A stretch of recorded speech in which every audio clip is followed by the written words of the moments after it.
Non-existent? Said yes. We don't need translation. That's good. Okay. So I think you already introduced that I'm in the workflow department. Yeah. Okay. So you all know who I am. So talking about the Amira a little bit today. First of all, the key features of this camera is that, like the Alexa Mini and like now the Alexa 65, all our cameras are based on the same sensor design.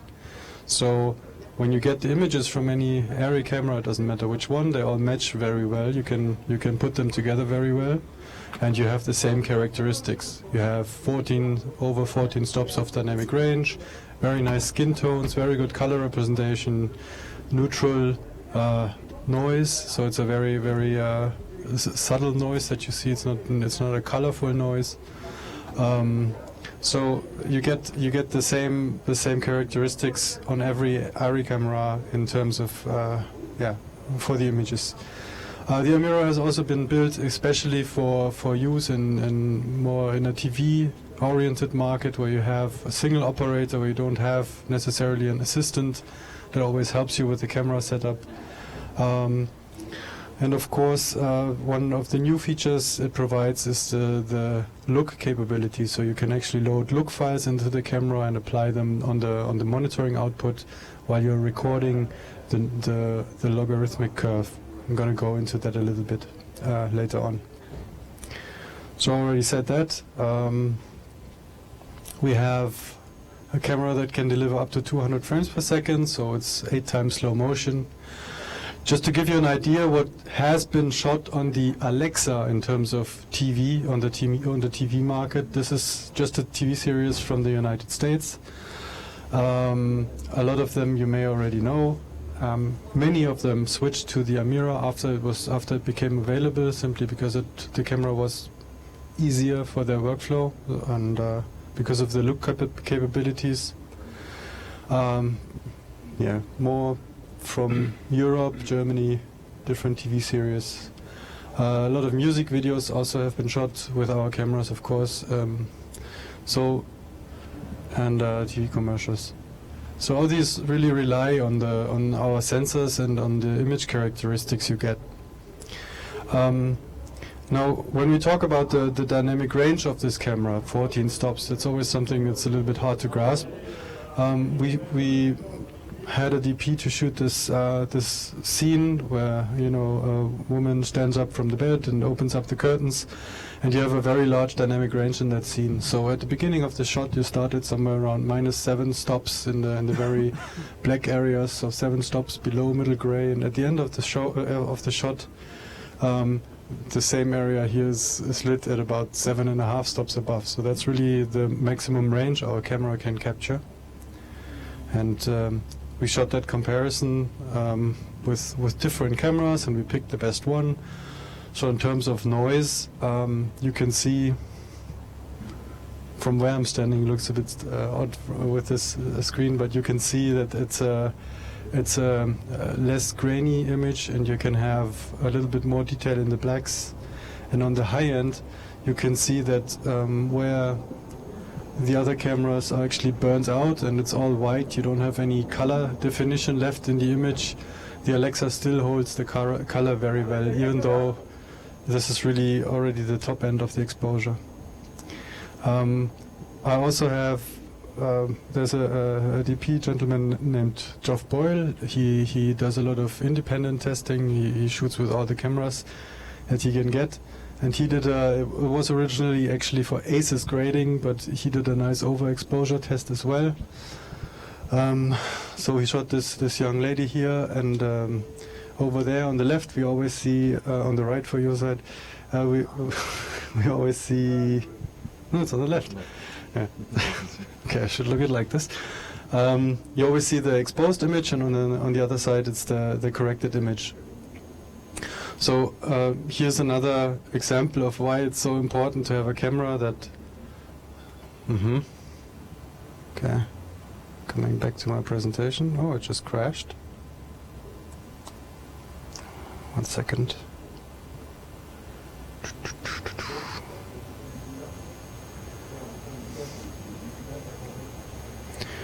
Excuse me.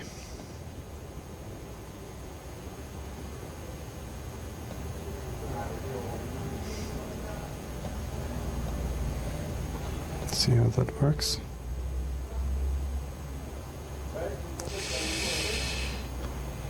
Okay. Nope, it keeps crashing. Okay, that's bad. Last try.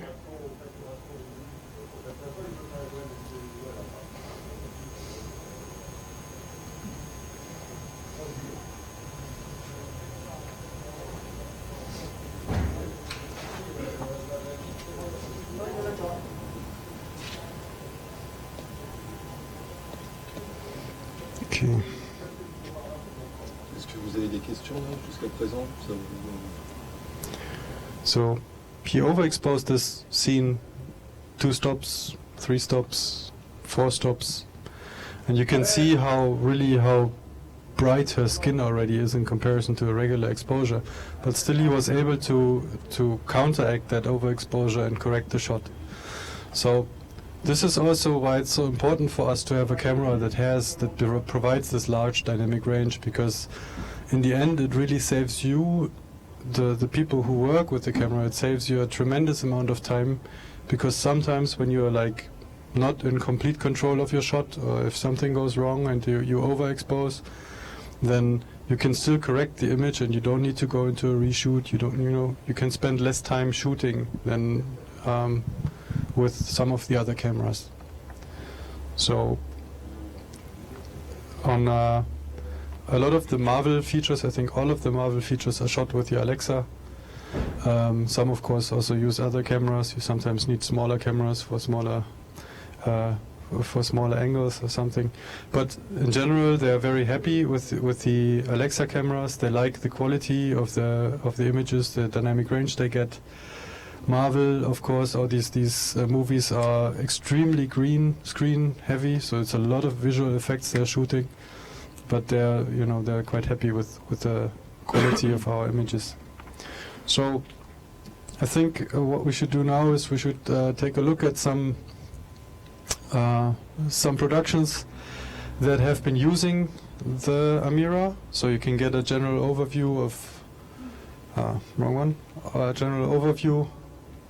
of what has been shot in the past year, and after that we continue presentation.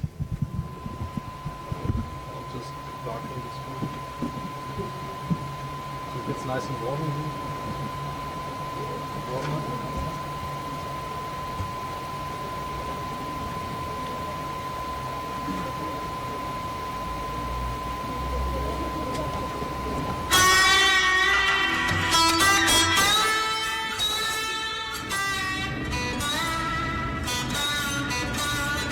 Certainly in winter we just settle down, watch TV, and that's pretty much us.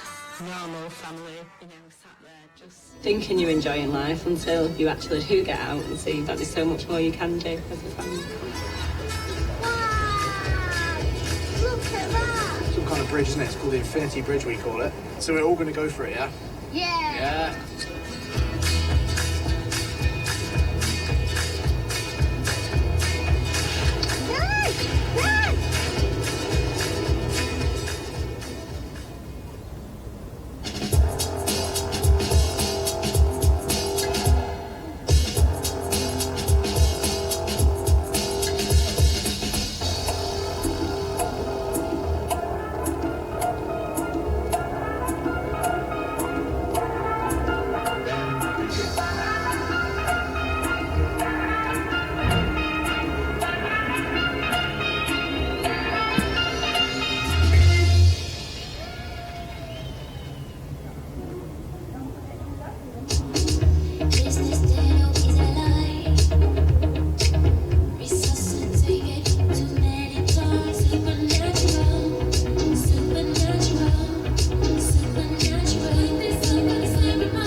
صحيح احنا في على البحر، لكن بنعد حالنا بسجن. انت زيك مثلا جاي من مصر، من اسبانيا، من اوروبا، من كذا، لكن احنا مش قادرين نطلع.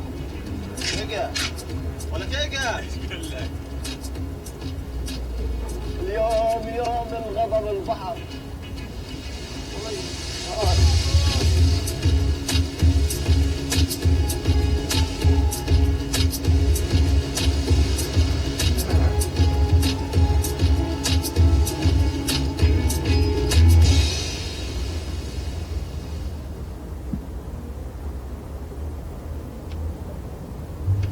Welcome home, buddy. You and me, we were made for love. A lifetime is not long enough to show you what you mean to me. Ooh, I'll be waiting here for you when you come home. I'll see you later, buddy.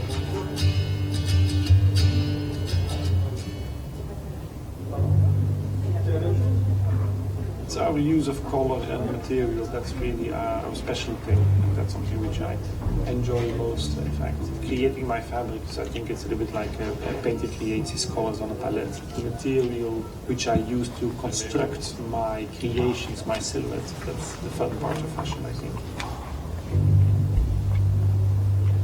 Are you nervous? I'm always nervous for the long day.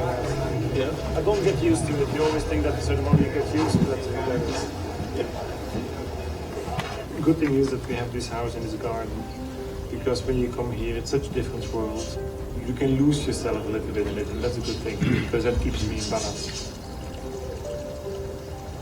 I like to create things. It's not that we just make garments. I think we make garments with the soul, and I leave it up to other people to say if it's art or not.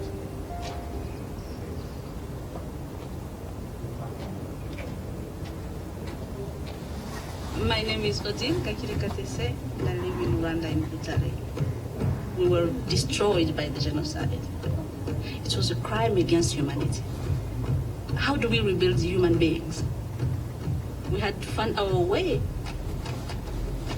It's about giving them identities, giving them their names, their smile. It's a wonderful platform of joy.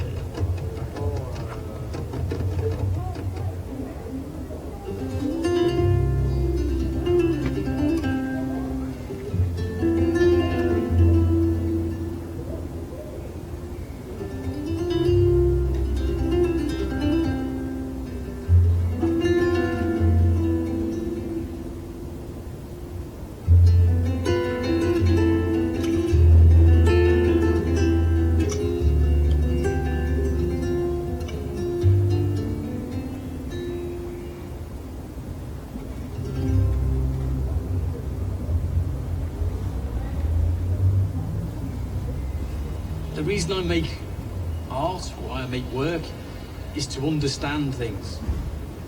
So, in order to do that, I have to create these very elaborate scenarios, these rituals. They can have a physical effect on you. The exhibition that we're doing here at the Haus der Kunst spans approximately 15 years of Mark's oeuvre. And in 15 years, he's developed such a rich and such a complex oeuvre that has really become a signature reference for a younger generation of artists.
a circle.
And this is my brilliant bus.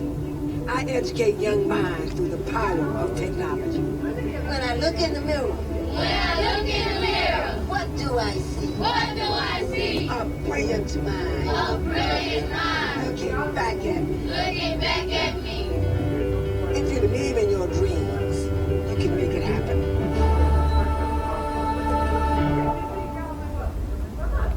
Moi qui utilise le 42 folles, moi qui la rappelle, qui utilise le 42 folles, alors on fait l'affaire. On va essayer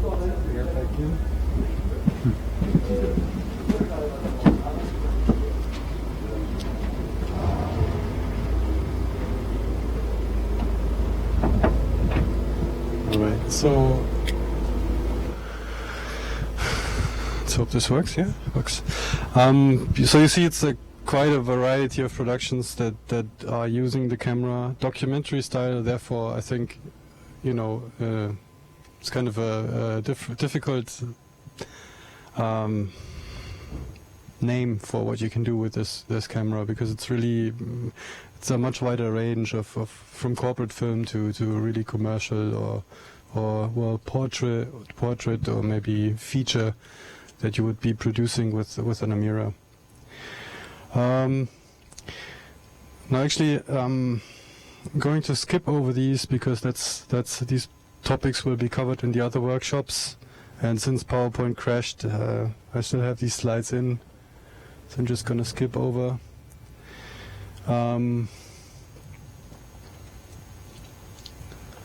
Okay, right, and get next directly to the in-camera looks. So. What's new about the Amira in comparison to the Alexa, and what's now also following with the Alexa Mini, the latest Alexa model, and what will follow with the Alexa SXT, the coming Alexa model, is that they all use a new look system in the camera that allows you to load an actual 3D lookup table from a color correction system and apply it to the monitoring outputs. You can record, you'll record in the log C in the very flat curve that provides a very controllable image from the camera. So you can, when you capture these images with a higher dynamic range, you still have the ability to pull down your highlights. So the log C curve, like if you compare it to Canon, I think it's called C-Log for Canon or S-Log for Sony. All these curves, they are aimed at something that is to make the captured image as controllable as possible for the colorist. When you capture a standard Rec 709 or Rec 2020 image, then it typically has a very steep contrast curve, and the highlights, they are very compressed, very much pushed together. Now when you're trying to get detailed information back, so let's say you're shooting somebody in front of a window, in front of curtains, and then it's a very bright day outside and the curtain's blown out. all these informations in the details in the white, you cannot really pull them back. It'll just go gray and have no definition in there. But when you shoot with a logarithmic curve, then it's much easier to pull down that information if the sensor can capture it. So log-C capture, log-C recording in the camera is a very important thing. And like I said, on the new thing about the Amira is that you actually can apply a 3D lookup table for the monitoring.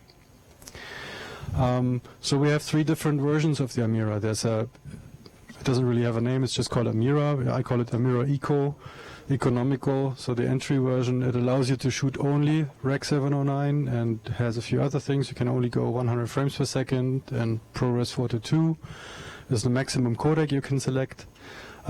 With this camera you have essentially control over the standard video parameters, what you know from a camcorder in any way. So you have knee, black gamma, and some saturation controls. So you can affect the characteristic of the image a little bit, but not too much.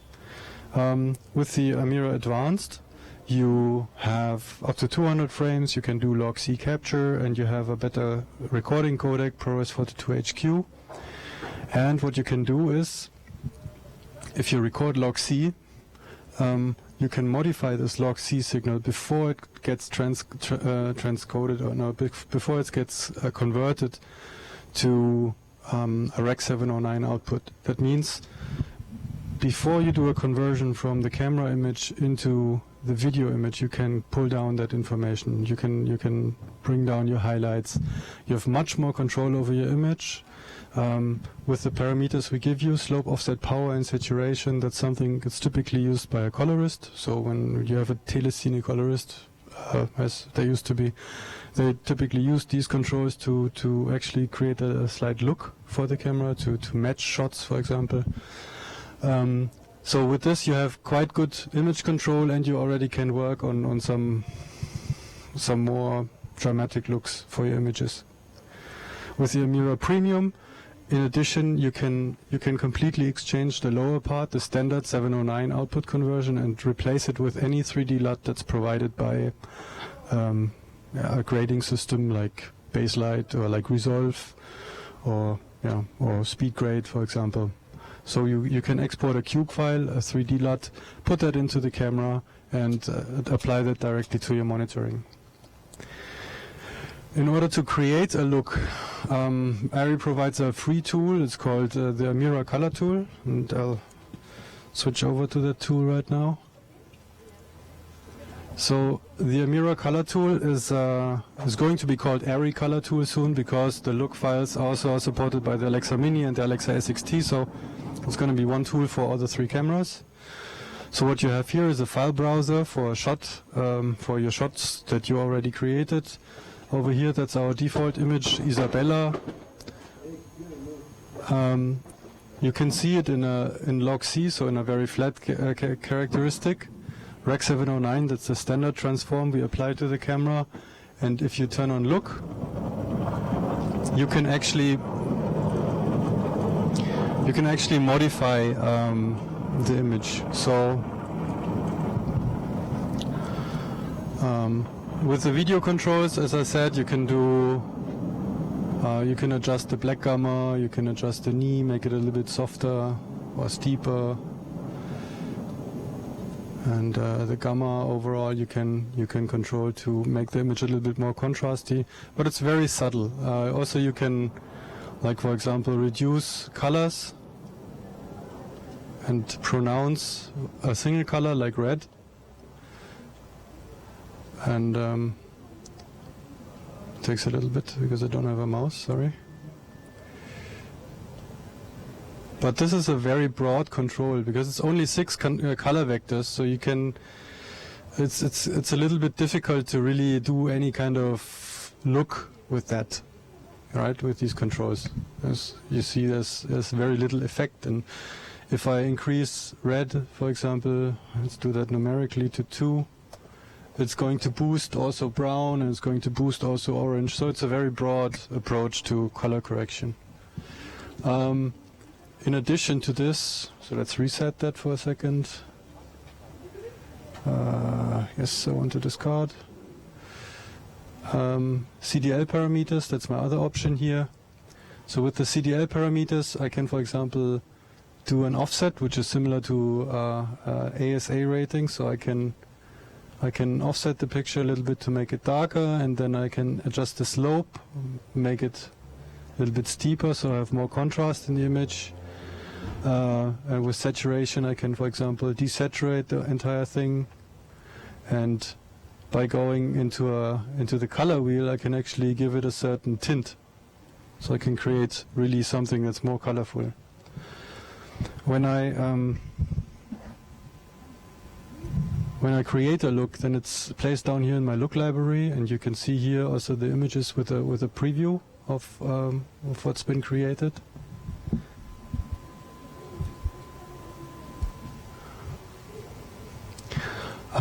You can also see it, of course, on the big screen. And if you have something, some real footage that you're bringing in, so these are some rushes I have. So that's shot in a theater. Then actually I can apply these and create different, different appearance to each shot. So whatever your movie or the commercial is, you can really have some good influence on the images. Now some of these looks, like this one for example, and that one, they do include a look. They do actually include a 3D lookup table. So you can see gamma 25, ni 25 lut. So that's something somebody created and then we imported.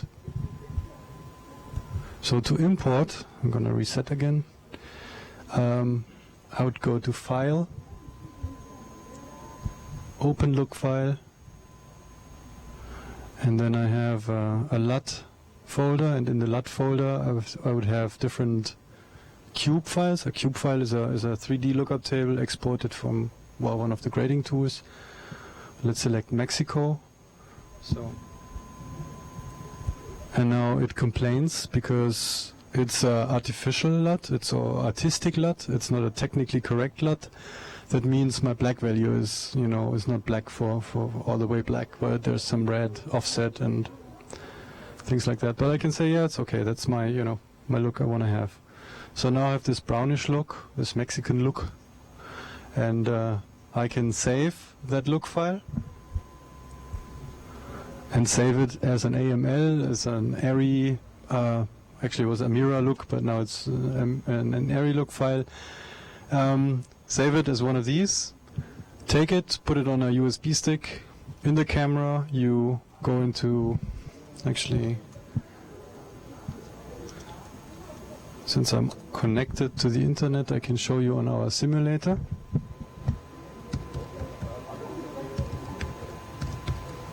So Arri.com Amira, you'll go straight to our product website there.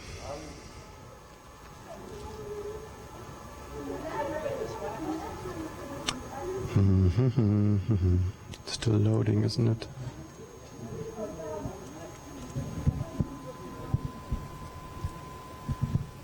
Okay, so I have to kill that download. Disconnect.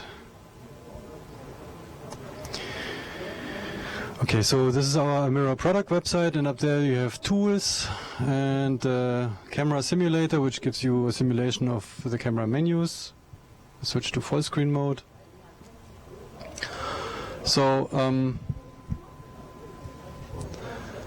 in the camera you'd go to the look menu. This is where you set your gamma, what you want to record. So in that case we would want to record log C. And SDI out, so my monitoring outputs, they should actually show the look as well as the viewfinder. And I go back, edit the look, add. This unfortunately is not available in the simulator, but you can then add a look from the USB stick and select it, set, and now this look is active, and that's recorded in the footage as metadata.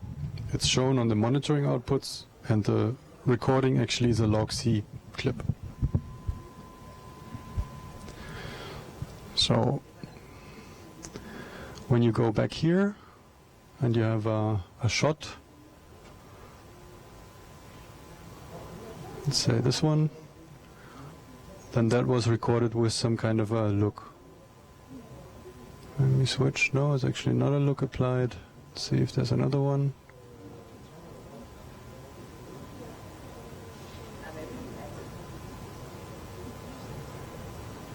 Okay, there's some sort of a slight change in comparison to the standard Rec 709.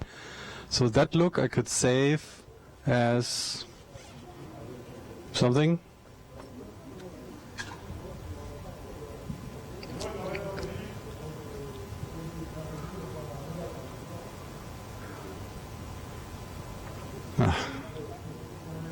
It's too warm for my little computer.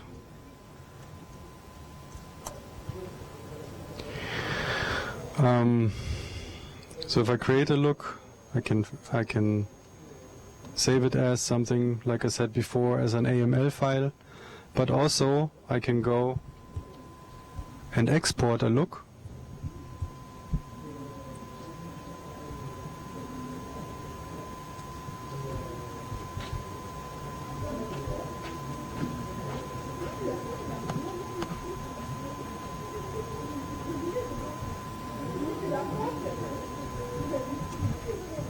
Okay, so I can export my video parameters, because that's apparently just been adjusted by video parameters, as a 3D LUT file, and then I can go into any of these formats. So I can extract with this tool, also extract the look from a QuickTime clip and export it as a 3D lookup table for a resolve. So a colorist would use it as a preview. He'd probably do an A/B comparison, do his own color correction to kind of match that shot, to match the look. But of course he could also just use it and apply it to the footage. But typically a colorist would always go back and recreate it, because they use a lot of layers and, you know, techniques to make it more dramatic, like add vignettes and that stuff. Okay. So when you bring that footage into your editing, and you're lucky enough that they are editing with Premiere CC, so the Creative Cloud version, the current one, with Final Cut 10, or with anything Avid later than 8.1, you also get full LUT support. So in Premiere, I'm going to show you here, it works like this. I'm going to import some media from the drive here again. So there are the rushes for the Amira. Ugh, not everything.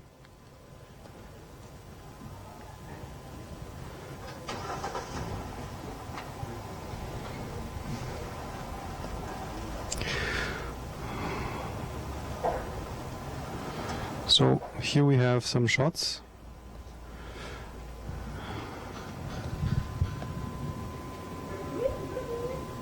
You can see as soon as I put my mouse over, it turns from a log image to a colorful image. So it automatically applies the lookup table. So this is the shot up here. It looks like that. And what Adobe calls it Lumetri effect. So up here. And the Lumetri effect automatically extracts the lookup table from our QuickTime files and applies it. It's not on the timeline, it's really on the clip layer. Same goes for Avid. In Avid it will be in the source settings where you can exchange or where you can see at what the look file is, and for Final Cut it's also the same.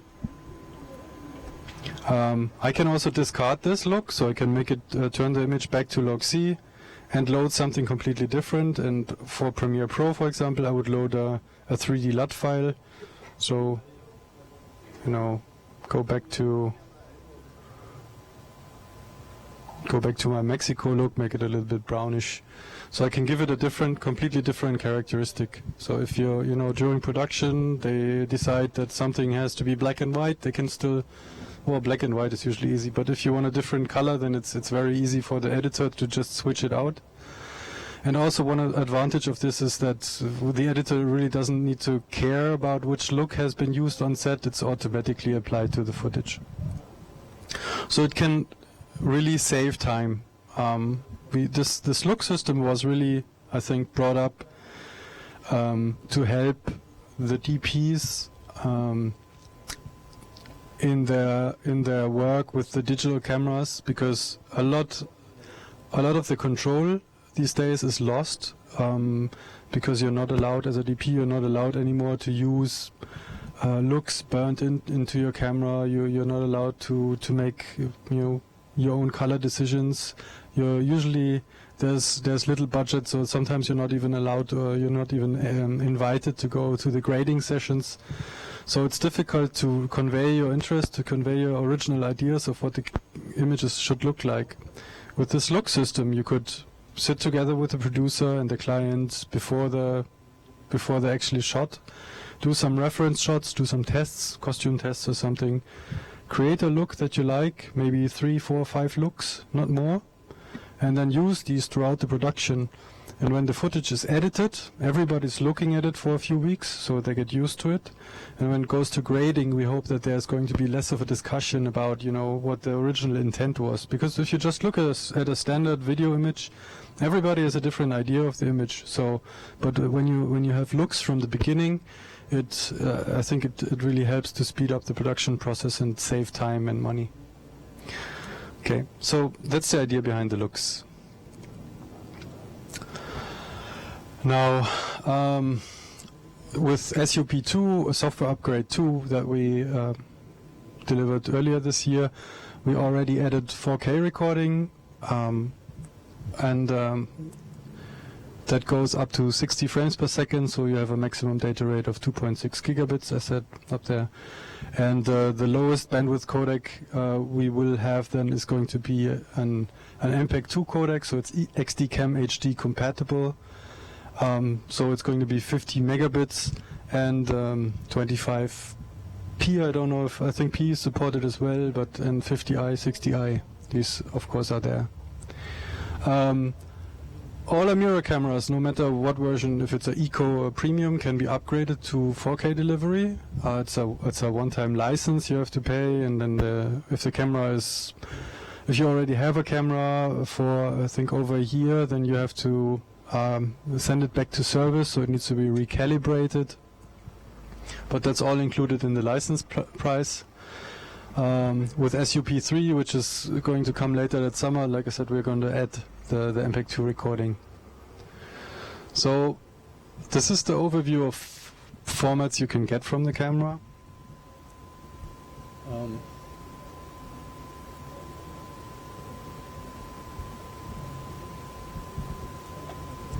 Okay, so a little bit bigger. So you have recording resolutions, HD, 2K, Cine. We call it 2K Cine because it's really the DCP 2K size, 3.2K. 3.2K is kind of a hybrid format. It's what we capture in order to create 4K from the camera. I'm going to come back to that in a little in the next few slides actually. 4K UHD. Why do we call it 4K UHD? Why don't we just call it 4K? The thing is, marketing often calls a display, for example, as a 4K display, whereas they're not. They're usually just UHD displays. So the resolution is 3840 by 2160, and not the real 4K cinema format, which is 4096 by, I don't know, but it's 4096 wide. So that's why we made this distinction to really be clear to the clients what it means. 4K UHD is what you get in an Amira. The Alexa SXT, for example, will also have 4K Cine, and that's going to be the real DCP 4K format in that case. Okay, in terms of bit rates, you can see that at 24 frames per second, you're already at 1 gigabit per second. So the data rate that we create with ProRes is very, very high. That means that this low compression that we apply to the image really helps to keep the quality of the pictures really high. Okay. So I have to zoom out again. So this is a small guide to what types of codecs and selections you can make. It's actually based on the Alexa, so that's why you see also the 4K Cine and commercial, and you see anamorphic here, which is not an option for Amira cameras. And you see 4x3, which is also not an option on the mirror cameras. 4x3 is only on the Alexas, as well as open gate. So you see what the sensor size would be. Available codecs, ProRes, DNx HD, also again Alexa only, Arri Raw, Alexa only. The recording rasters, so HD means 1920, 2K means 2048, right, and so on. The codecs and the maximum frame rates. So this is the maximum frame rates for the Alexa Mini actually, which is also over there. For 2K and HD you get up to 200 frames per second. For 4K it's going to be 60 frames per second. And if you record Arri Raw, it will be 30 frames per second maximum. Okay, and on the Amira you can see it's a little bit less. Only spherical, only 16:9 frame rates, just like the Mini. Okay, so next we will show the active sensors photo site. So what is the image created from, and what are the recorded pixels, and that goes back into post-production. On the Amira we have now 17 different recording formats that you can select from. And of course it's not always easy to find out which is the right one. So for HD production, if you do like a high-end production, a feature or some nature film,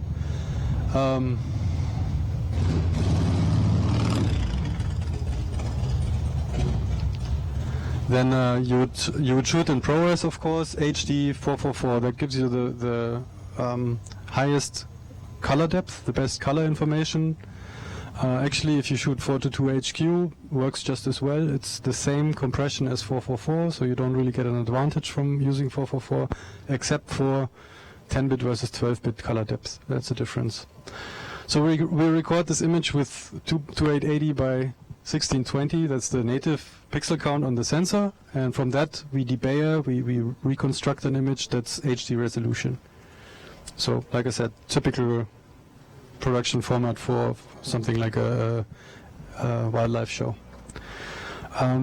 Another option would be to shoot 2K cine. This is mostly done in application for example, for commercials. They shoot in a 2K resolution, so they record a 2K resolution, which allows them to punch in the HD and reframe very slightly. So you have a little bit more on the outsides, and then you take out your HD image from your 2K image, and that allows you to slightly move around in the frame. And then of course there's the butter and bread format for smaller production companies or production companies that shoot a lot for TV stations. TV stations these days still use a lot of MPEG 2, so XT-Cam. It's a house format for many TV stations, and we were approached by different production companies who said, well, you know, it's very good that you have this ProRes, but we cannot really afford delivering that, and we're not shooting Loxy anyway, we're shooting just Rec 709, and once we give them the footage, the first thing they do is it gets converted or transcoded into XT-Cam, into their house format.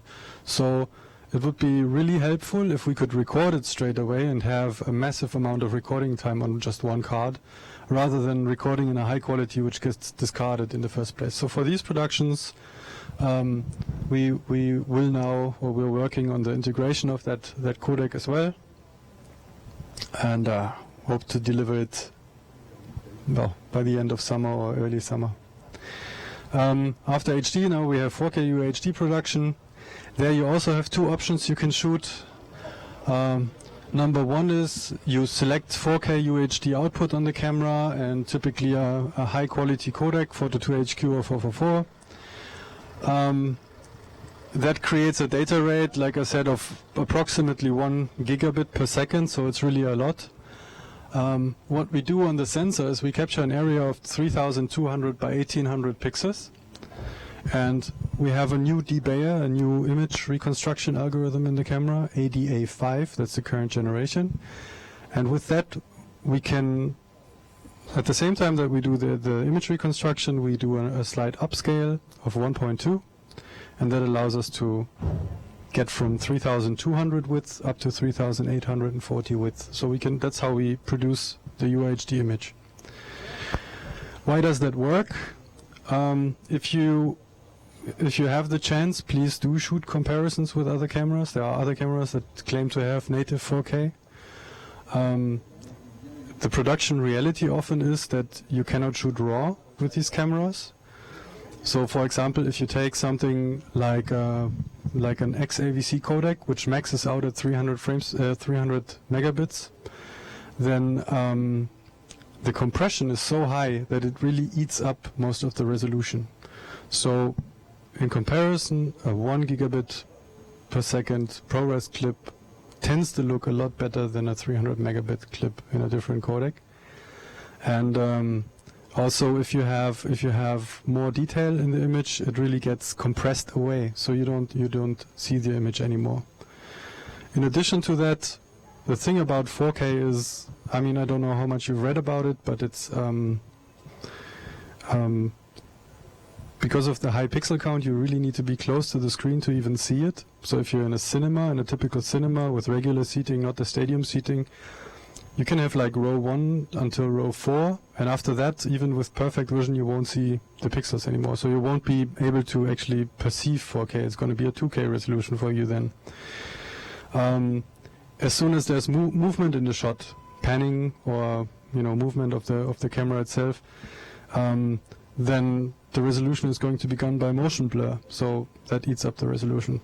So the effect of the higher pixel count really is not as much as the effect of a higher dynamic range in the image.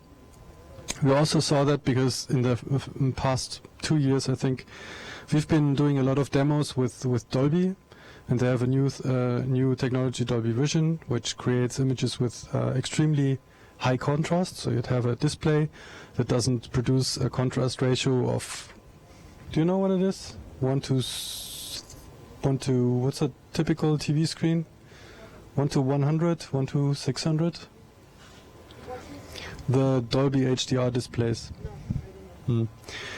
Well, Dolby has screens that produce a contrast range of I think 1 to 1500 or something, and I believe a normal TV screen is about 1 to 300. So you have an extreme contrast range that you can show on these displays, and when you present the images with a correct grading that really utilizes that range, it's a much more dramatic effect than looking at 3D, and it's much more dramatic than looking at 4K.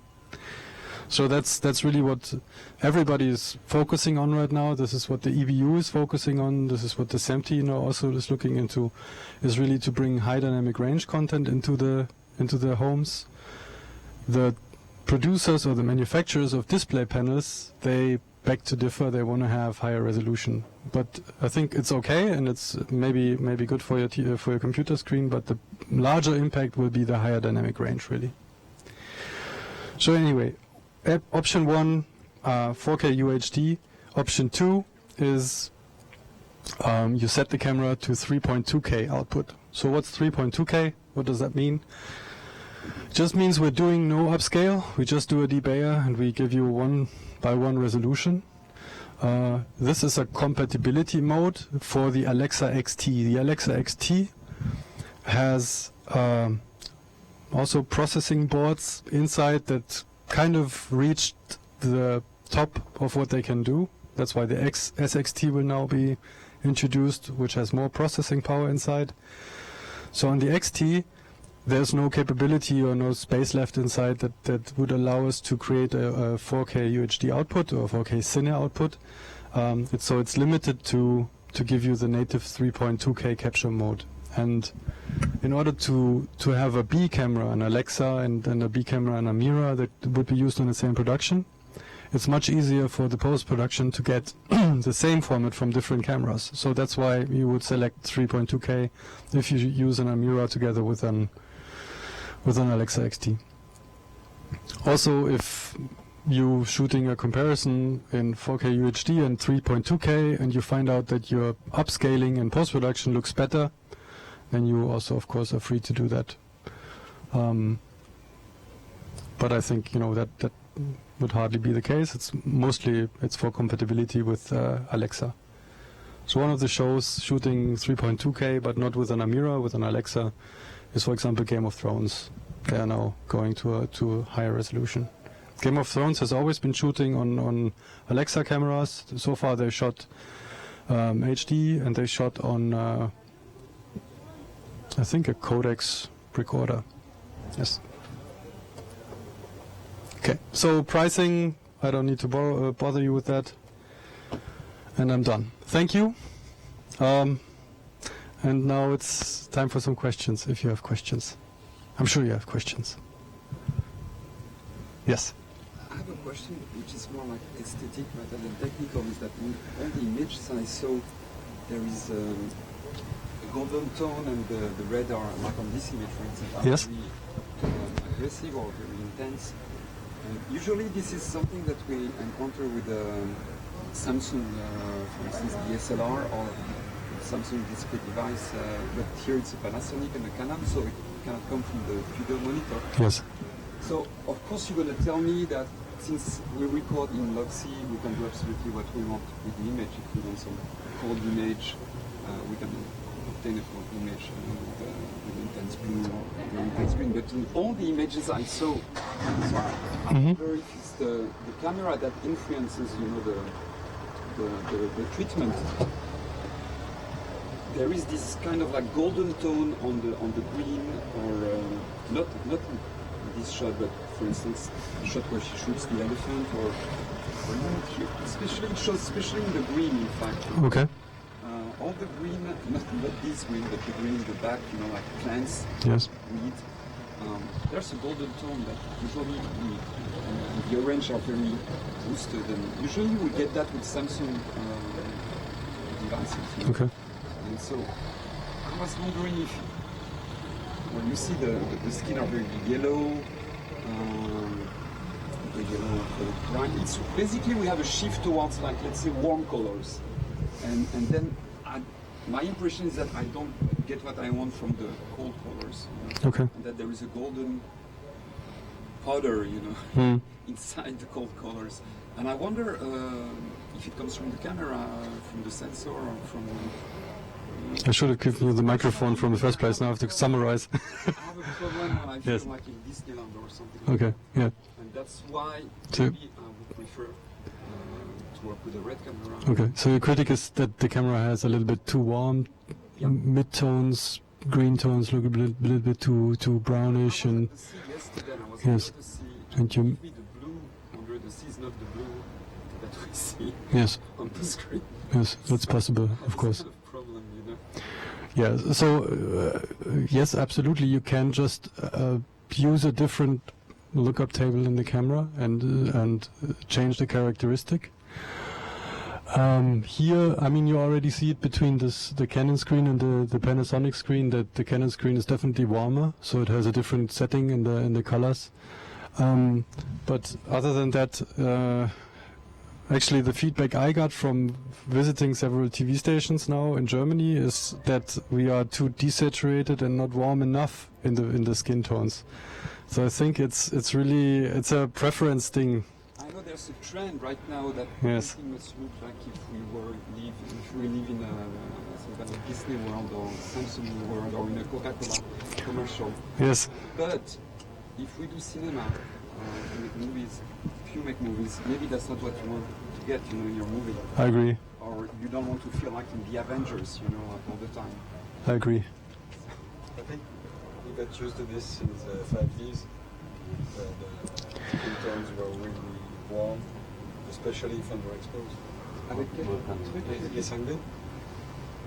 Yeah, I've never used 5D. Surtout quand c'est sous-exposé, les teintes chères deviennent vraiment... So, this that's precisely why I've never used it. This is an example. Je trouve qu'il y a un bon équilibre entre les teintes chères, les arrière-plans de froid. So this is an example of the standard 709 look in the camera, and that's, for example, a look we had to create for the TV station, right? So you can see the reds are boosted even more. And it's even warmer because they didn't like the skin tones. They thought it was too pale. So it's, you know, it's really, a lot of it is personal preference, I think. But you're talking TV, I understand what you mean. For cine applications, yes, I understand. Yeah, but it's, I mean, it's probably a little bit drastic. I don't care what TV wants, you know, if you want to make movies. You know, it's like if you're saying we're doing that in commercial, but you're writing books, you know, so it's not really the same. It's not the same trade, you know. It's not the same industry. Yeah. So yeah, I mean, you can easily make it cooler. You can easily give it a different touch, and there is. I mean, you can do that also directly on the camera. So if you don't like what you see on the set, then there's a way to just go into the color menu of the camera and apply an offset to make it a little bit cooler. I'm sure that since you shoot in Loxy, You can go anywhere. a lookup table that's colder, or you can basically everything you want. But I was amazed. Maybe it's a trend, you know, right now in here. But all the pictures we saw, especially the one Susan Gibson shooting elephants, it's like coming from another planet. Yeah. It's like, you know, or Mexico's nice. It's brown. the Mexican you feel like on planet March. I have. So there's. Mais là, du coup, quand c'est froid quoi, pour le coup. Yeah, and here now Il n'y a pas that's cet really. équilibre de panac et. Yeah, he's right. That when it's cold, it's like really cold, almost clinical. Mm-hmm. But we don't get the. I think this is to show you the possibility of the dynamic range when you shoot in Loxy. It's the, open possibilities. By the way, the dynamic range is amazing. It's amazing. The dynamic range is really amazing. It's You can, when you go to your colorist, you can add notes on your image. From 1, 2, 3, 4, 5, 6, 10 ranges. So you can redefine your My skin problem tone. was not with the dynamic range, which is amazing and really an asset of the camera. It's more with the colors, with the grading, the color grading. Yeah, this is why when you go to grading, you can re-affect this. I think the most important thing is this huge dynamic range that Amira and Samini can give you. What we're going to do also now, we're working on a new forum for our website. So and we plan to also have a database. We plan to also have a database for look files. So users will be able to send us a look file they used for their production. We review it if it's technically alright, and then we put it on the website. So we hope to get a exchange and a broader selection of look files for the camera to use. So, for example, let's go back in here. So I really like that stuff.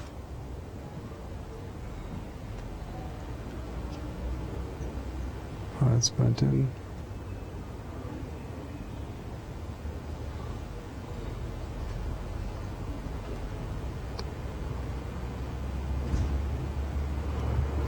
So, I mean, what you can do is...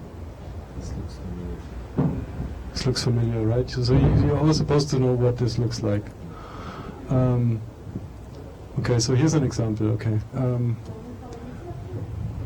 So that would be a standard warm look, which you don't like, and that would be one that's going cooler. I mean, it's very difficult if you're sitting with a colorist. You can probably easily get the image to where you want it to be. We have not yet prefabricated that and available in the camera, but I'm sure it's easy to apply or to accomplish what you want. This image is like really fabricated, and for instance, I think it's in Social Network that Fincher used basically an image that was very close to the red raw look, you know. I don't know if you remember, but there's basically this cold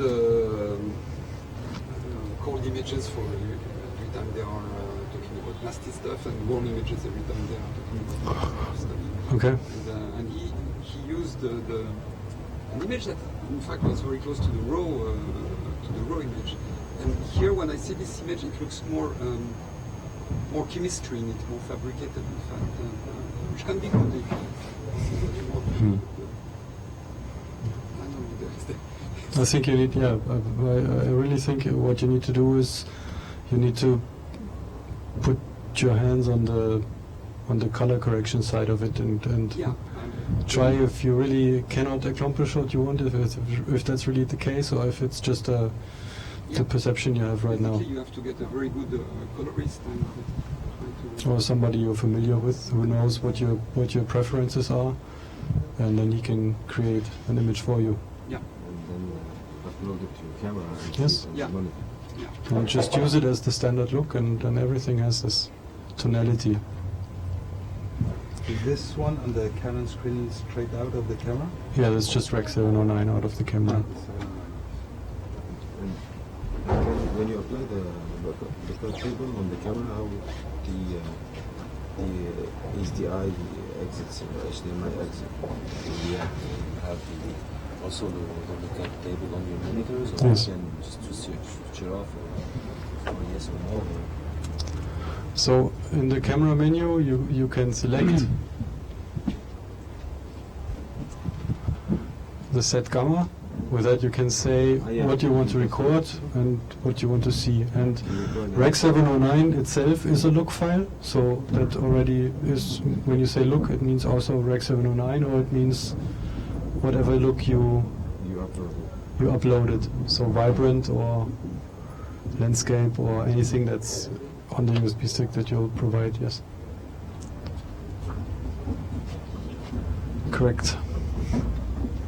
Okay. Clarify something. The difference between the cube files, the LUT files, and how is it compatible with one or another platform? Difference between cube files and LUT files. Okay. So cube file is when you exported from the Arri color tool. Yes. You had to choose the software. Mm-hmm. It's going to be used later. Essentially, it's like opening a Word file in Word or in OpenOffice or in TextEdit.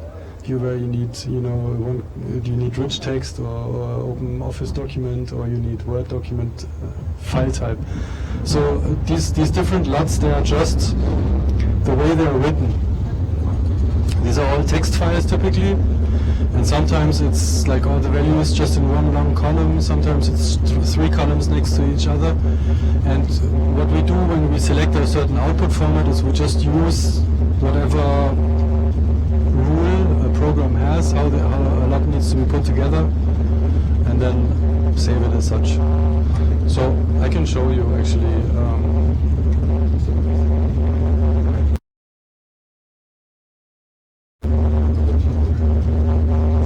Yes.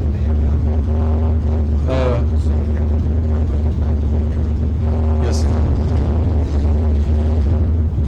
I love Harley Davidson, but you need to convert it to AML, which really is nothing but changing the way it's written, and then you can upload it to a camera. So if you look at a cube file,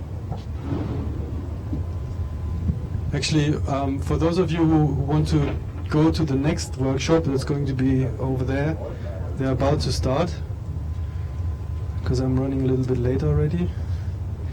But if you want to stick around, feel free. So here's a cube file, okay? So this is what it looks like, and it's just three columns for red, green, and blue, and then it starts at code value 0, so black, black, black, black for all three colors, and then these are like different color values that you get on the output side. And what the program does when it applies a 3D lookup table is, I have a certain color on my input side, a certain RGB and brightness value on my input side, and what does it look on the output side? So it looks it up on the lookup table and then outputs it.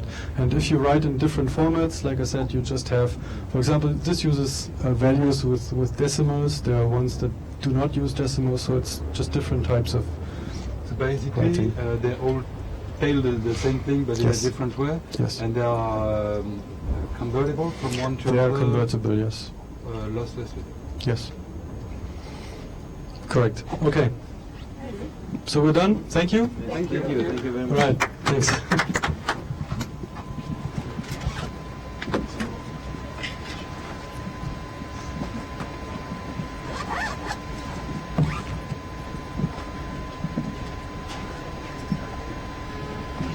J'ai acheté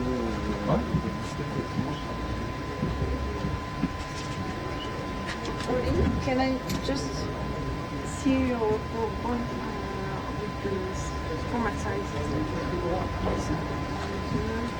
Or the question I have is how many minutes I can put on C fast on 3.2K and on 4K.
Je sais pas.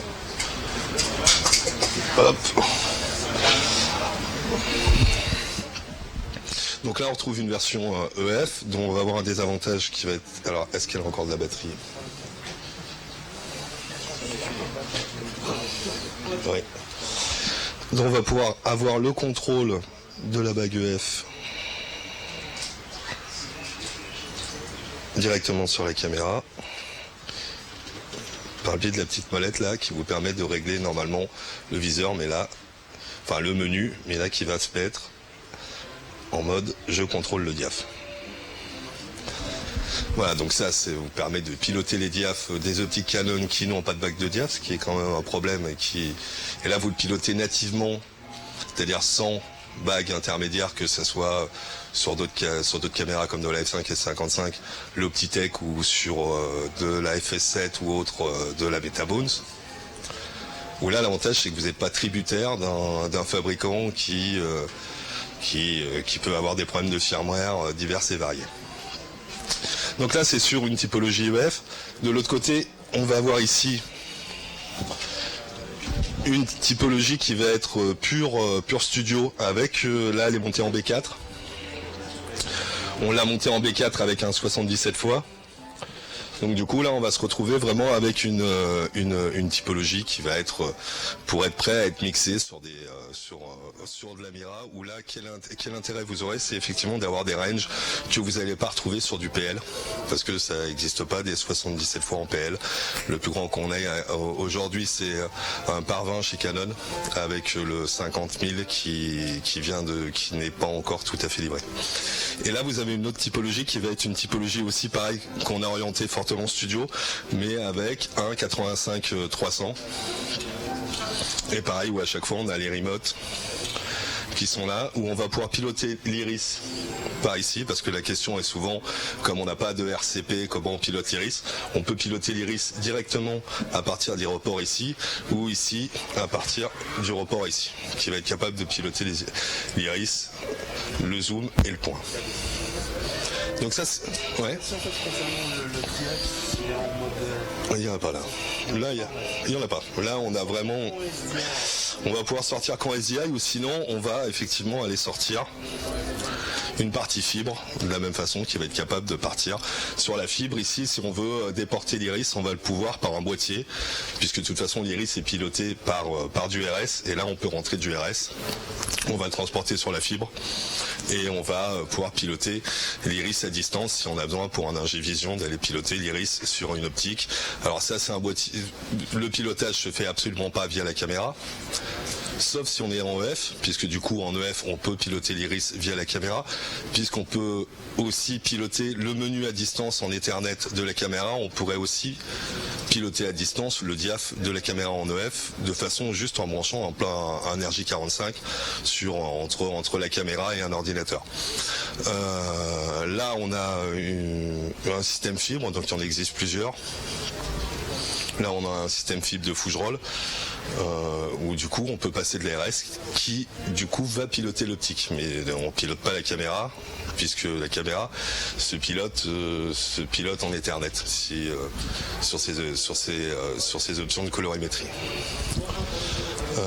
Donc ça c'est en premier lieu, c'est vraiment pour montrer la polyvalence de la caméra qu'on va retrouver sur la gamme, sur la Mira, et qu'on retrouve aussi de la même façon, puisque le même type de monture a été faite sur l'Alexa Mini. Bon, en fait les optiques sont complètement, la monture est exactement la même. Ça vous pouvez prendre ça et le mettre là-bas, ça marche de la même façon, c'est la même chose.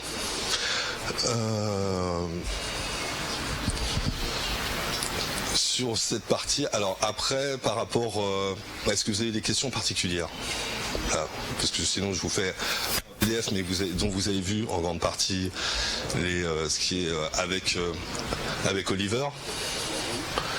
On peut regarder. Donc si on vient regarder le 77 fois, il y a quelque chose qui peut être qui là pour le coup peut être intéressant, parce que on n'est pas sur une typologie avec une optique 4K, puisque chez en 2/3, par exemple chez Fujidon, ils sortent une optique 1,88 fois qui est 4K, mais qui est en pré-liste donnée à 213 000 €, ce qui est quand même un peu élevé.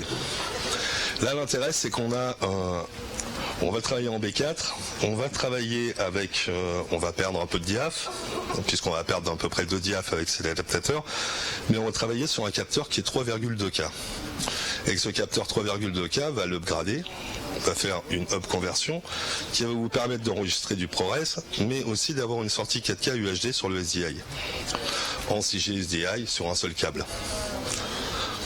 Donc du coup, ce que vous avez, c'est que la résolution du Fuji va être complètement se matcher avec le 3,2K upgradé en 4K, et du coup vous allez pouvoir utiliser ce type d'optique sur une production 4K sans avoir besoin de forcément changer votre parc d'optique, parce que assez souvent l'optique coûte beaucoup plus cher que la caméra qu'on va mettre derrière. Alors, ça peut être un choix, mais c'est une façon aussi de revenir sur l'idée que chez Arri c'est cher et qu'on n'a que des solutions qui sont forcément plus chères que le reste, alors que ça peut complètement se justifier justement du fait qu'on tape un capteur 3,2K, donc ce qui va être capable d'être sur des bons B4 HD, il n'y aura pas de problème pour taper la résolution après en up conversion Ultra HD.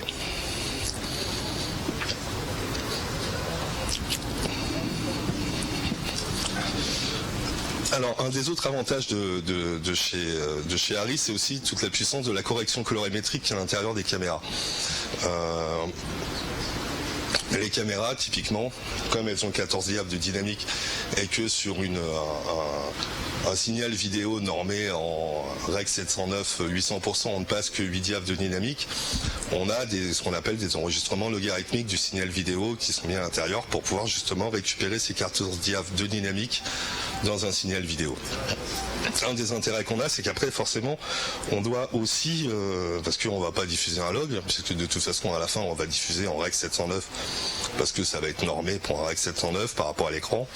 Donc du coup on va travailler avec un espace de conversion entre l'espace logarithmique de la caméra, de l'enregistrement, et l'espace de destination.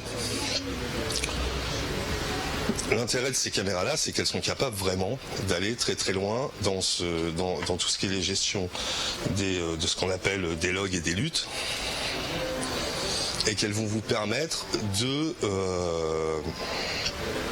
s'adapter rapidement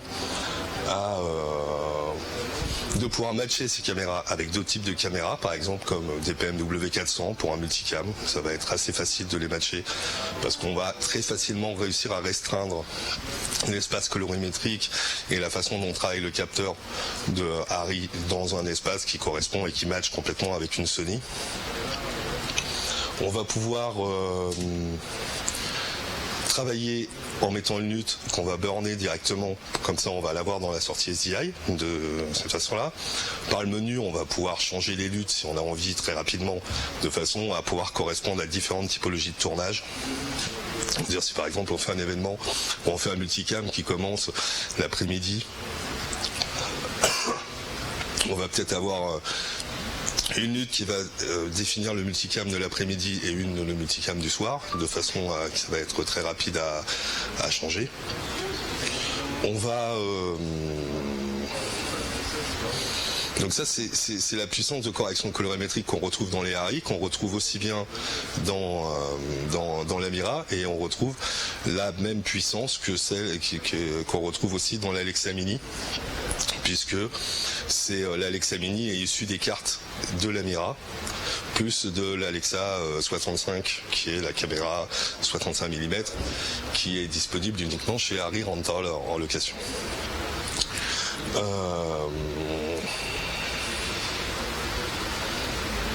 Est-ce que vous avez des questions sur quelque chose en particulier, sur cette partie-là, sur les différents types de montures, sur le log, sur le high dynamic range du capteur? Non. Ok.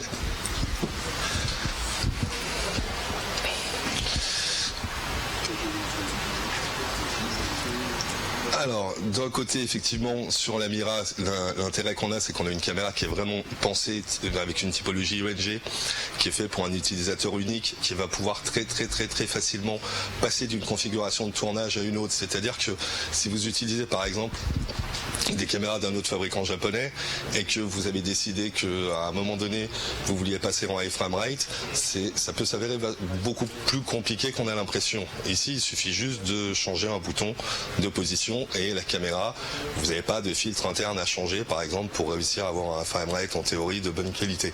Donc c'est vraiment une caméra qui va être capable de s'adapter avec à l'intégralité de vos tournages, parce que d'abord on peut la voir là sur un gyrostab Newton où on est entièrement désossé, ou vous pouvez la voir comme ça où elle est complètement en typologie ONG, où finalement on s'aperçoit que par rapport à sa volumétrie elle est complètement modulaire, cette caméra. Alors elle va pas atteindre la modularité d'une Alexa Midi qui elle est encore en fibre de carbone avec un poids de 2,3 kg et qui est destiné à marcher des drones et des gimbals. Mais par contre, la différence, c'est que vous allez beaucoup à utiliser tout seul. Ça va être plus compliqué d'utiliser une Alexa Mini. Ça va pas être du tout la même typologie, où l'Alexa Mini clairement se définit plus pour une caméra avec une vocation sur le digital cinéma, là où la Mira a une vocation quand même fortement ONG.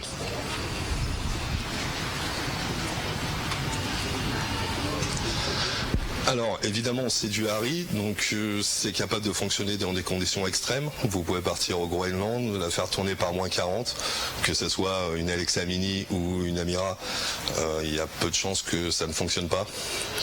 Ou en plein milieu du désert, ça marche partout. Vous pouvez trouver des photos sur le net d'une Amira d'un loueur où l'Amira a brûlé dans un stock et que vous voyez l'Amira qui fonctionne toujours quand même. Du moins elle s'allume, après je ne garantis pas qu'elle marche réellement. Alors un autre point qu'on va avoir, parce que forcément on va avoir toujours cette question-là, qui est le point du capteur de Arri, puisque vous avez toujours le même capteur quelle que soit la caméra, le capteur ne change pas. La question est en 4K, est-ce qu'il fait ou pas du 4K? Alors c'est là, le capteur n'est pas 4K. C'est un capteur qui travaille en fonction des modes que vous avez, qui va travailler normalement en 3. Le capteur est 3,2K. Et quand vous faites par contre, quand vous faites du Full HD, vous shootez pas avec un capteur en Full HD, puisqu'il va chercher beaucoup plus de pixels qu'il en a besoin, parce que c'est pas un capteur 4K, mais c'est pas non plus un capteur Full HD. Je veux dire, c'est pas parce que la résolution d'un capteur Arri, même en 2K par rapport à un caméscope qui serait concurrent en 2K, il n'a jamais travaillé en 2K. Il va avoir une résolution qui est supérieure, que vous avez comme possibilité. Un des autres avantages, c'est que c'est un capteur qui va être capable de travailler avec son électronique jusqu'à 200 images secondes, avec un vrai pas d'interpolation, un pixel sur 4, ou qui travaille vraiment pixel pour pixel. Et capable de monter jusqu'avec du ProRes 4.4.4.4 et sur l'Alexa Mini qui est capable aussi de faire du ProRes 4.4.4.4 XQ, donc le nouveau codec sorti par Apple sur le 4.4.4.4.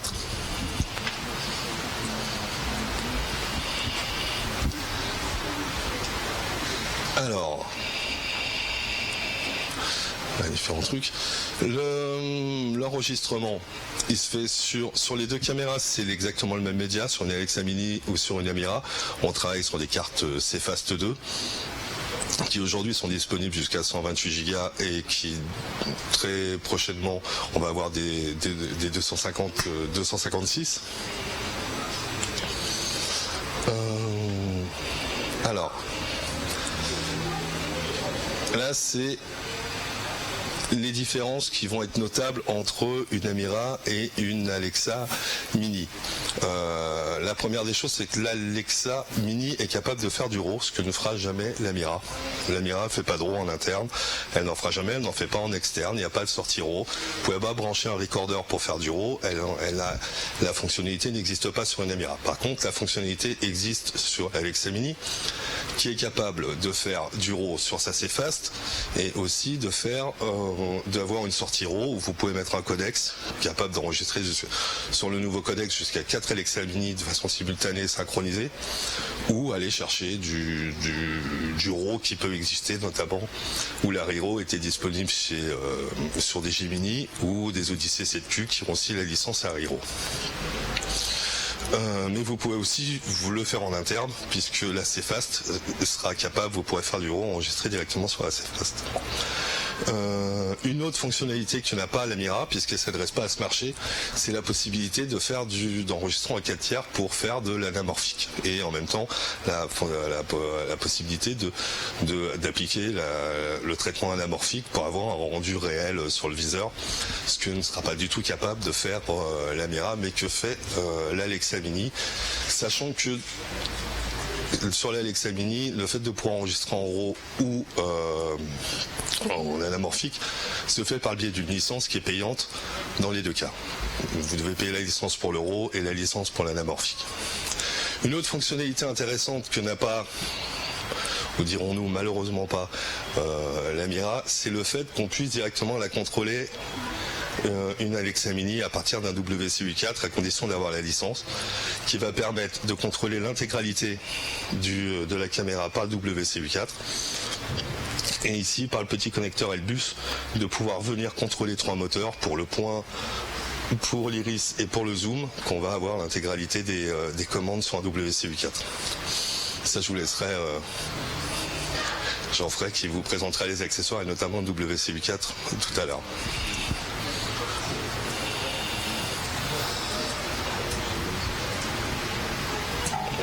Voilà pour ces quelques... Ce que je vous propose, c'est plutôt de venir aussi, parce que c'est quand même le plus intéressant, c'est de venir les mettre à l'épaule et voir comment ça marche. Là, vous avez aussi bien l'Amira ou l'Alexa Mini. Hop.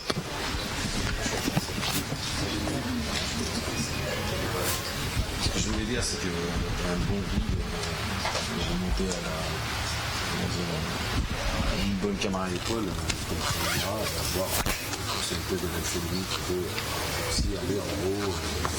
Voilà, ce que je voulais dire. Ouais. Bah, disons que vraiment les deux différences fondamentales, c'est que tu n'auras jamais de RAW sur une Amira et tu ne feras jamais de 4 tiers anamorphique sur une Amira.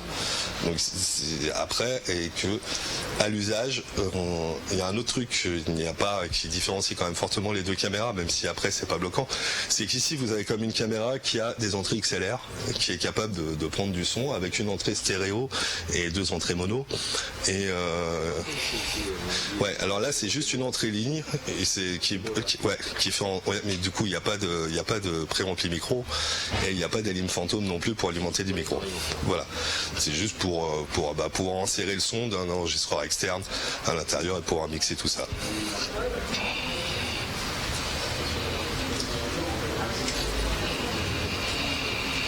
Vous, avec quoi vous tournez comme caméra en règle générale?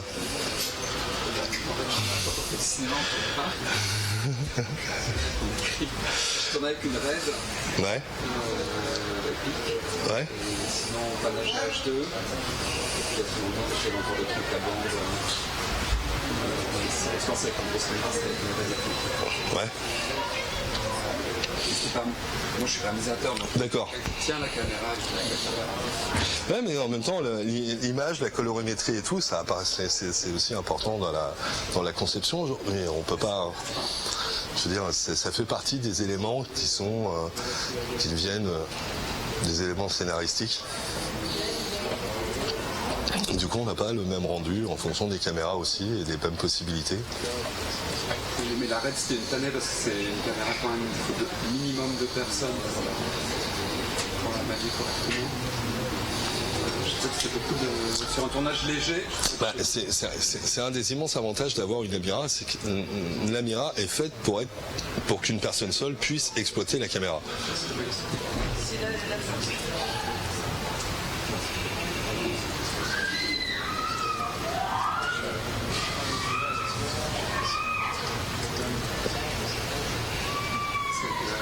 Vous avez vraiment un bon pointeur qui a un peu d'expérience. Alors après, vous êtes hors du point. Même 50%, je pense. Voilà. Donc vraiment, parce que ce soit un pointeur expérimental, je sais pas. Moi, ce qui m'intéresse, c'est le Mini parce que je travaille sur un workflow avec une Alexa, j'essaie de vendre 2 Alexa Mini pour un public. Oui. Production. Moi, je vais la comprendre un peu plus, même avec ce qu'a dit Oliver tout à l'heure. C'est très intéressant de faire une sorte d'import des luttes de base avec un vrai travail du chef opérateur avec le coloriste. Ah bah, confort de tournage, ça m'intéresse. Ah bah ça c'est vraiment quelque chose auquel qu'il faut avoir toujours en tête, c'est que oui, aujourd'hui la pré-production, la post-production commence sur le tournage.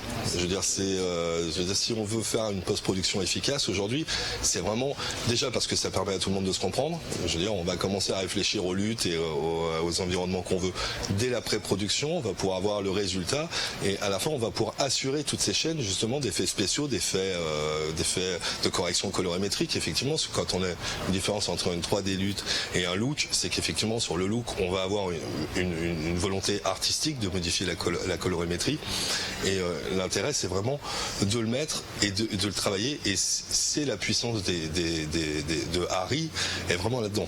Je veux dire, et très bien maîtrisé, ça permet vraiment d'aller, il y a des workflows de séries qui sont notamment, je pense à des Game of Thrones, où ils utilisent ça de façon très poussée en fonction des ambiances et ça permet d'avoir des workflows rapides, surtout que tout le monde arrive à communiquer, je veux dire, ce qui est quand même pas mal, que tout le monde se comprenne. Voilà, et justement c'est pas de faire de la post-production ceux qui seront après qu'on ait tourné, et non, c'est donc d'intégrer tout le long, et ça permet des gains d'argent et d'avoir une meilleure maîtrise des outils artistiques. De façon, c'est quand même l'idée fondamentale de Arri là-dessus, c'est que sur la colorimétrie, c'est vraiment de démocratiser quelque part la science des couleurs et de donner des outils très très puissants à l'intérieur de la caméra. Et ça nécessite la façon, même si on prend un Amira Color Tool, c'est assez simple à comprendre et à voir des résultats. C'est pas que même cet outil-là a été pensé dans cette logique-là. Du coup, Jean-Fred, tu veux qu'on aille, on prend les caméras et on va aussi en même temps au PCA? Ouais, hein, comme ça en même temps. Il y a un peu un changement de philosophie avec le numérique, c'est de commencer la post-prod effectivement dès le tournage, parce qu'avant, il y a très longtemps, quand le numérique est arrivé, le tournage, on verra ça en post-prod. Vous avez des facteurs de post-prod, notamment sur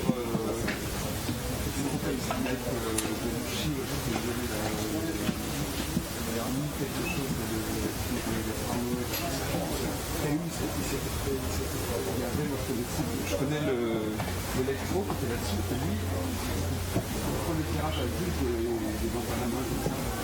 Et lui, il est pas saison d'habitude, il fait exprès que le film soit pas. Il y a on était cassé la tête en regardant post-prod. Non, on n'est pas sans post-prod, on a une post-prod.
les a pas changés. Et puis les porte-filtres aussi. On veut absolument pas changer quelque chose qui marche chez les loueurs. C'est pour ça qu'on a conservé exactement le même système. Mais ce qu'on a fait, c'est quand même essayer de les améliorer. Par exemple, il y avait 2 matbox à l'époque. Il y en avait une qui s'appelait la LMB5 qui était plutôt basique, mais pas chère du tout. Et puis l'autre, la LMB15 qui était moins basique, un petit peu plus équipée, mais qui coûtait un petit peu plus cher. On a décidé de faire la fonctionnalité de la LMB15 avec le prix de la LMB5. Et c'est ça voilà ce que ça donne, c'est la LMB25. Elle a un petit accessoire qui est dans le bas ici, qui permet de garder les filtres, même si on ouvre les porte-filtres, ils ne vont pas tomber par terre. Donc ça c'est bien pour la grue. On avait réalisé par exemple que pas mal des assistants mettaient beaucoup de gaffeurs autour. Donc ça remplace avantageusement le gaffeur. Par exemple, si on est sur un rush hour, il est bien d'être certain que les filtres ne vont pas tomber sur la route. C'est juste qu'il y a... Comme on avait pas mal de succès avec celle-ci qui était en 4x5-6, on a décidé de remplacer la MB4 avec exactement le même système, celle-ci qui est ici. On a le même petit accessoire ici, on a le même petit œilleton ici en 10 mm qui permet de mettre un mousqueton pour éviter que si jamais on est sur une grue un petit peu haut, être certain que ça ne va pas tomber, pour l'assurer. Et puis le même type de volet en carbone, qui est du vrai carbone d'ailleurs, c'est pas du plastique. Ça c'est les matbox plutôt clip-on, on les connaît bien. Ce qu'on a sorti récemment, ce sont des matbox studio. Ce sont des matbox une fois encore, qu'on ne voulait absolument pas changer au niveau de l'ergonomie. Donc toute l'ergonomie qu'on a là vient par exemple des MB18, des MB14, de l'époque de la Grande Guerre. Je crois que la MB14 est sortie en 89. On a conservé tous les porte-filtres, donc les loueurs sont contents parce qu'ils en ont plein.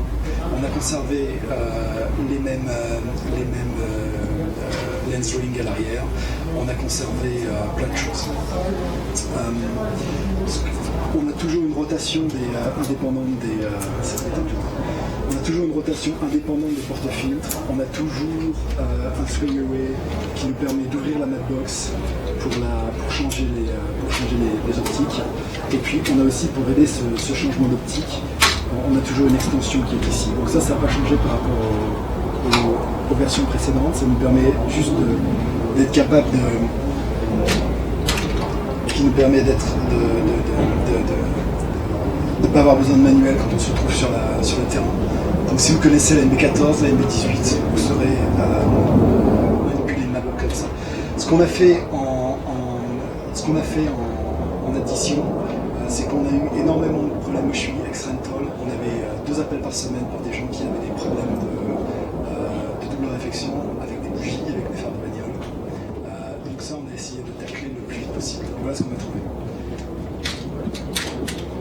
Merci. La caméra, la matbox est elle-même articulée sur un module tilt qui permet de pencher simplement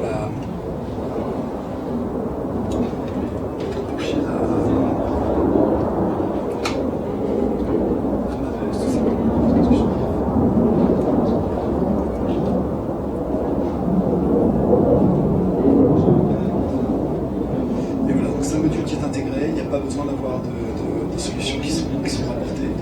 Je sais que certaines maisons avaient des objets qui étaient ajoutés avec des angles qui étaient fixes. C'était utile du temps on les avait au sac. Bien évidemment, si on est en Irlande à 11h30 du soir et qu'on n'a pas, c'est pas qu'on l'utilise. Ça, c'est toujours avec la matbox, donc ça permet d'enlever progressivement les réflexions qu'on a. Je sais qu'on a un garçon qui s'appelle Neil Norton, qu'on voit ici sur sa production au Canada.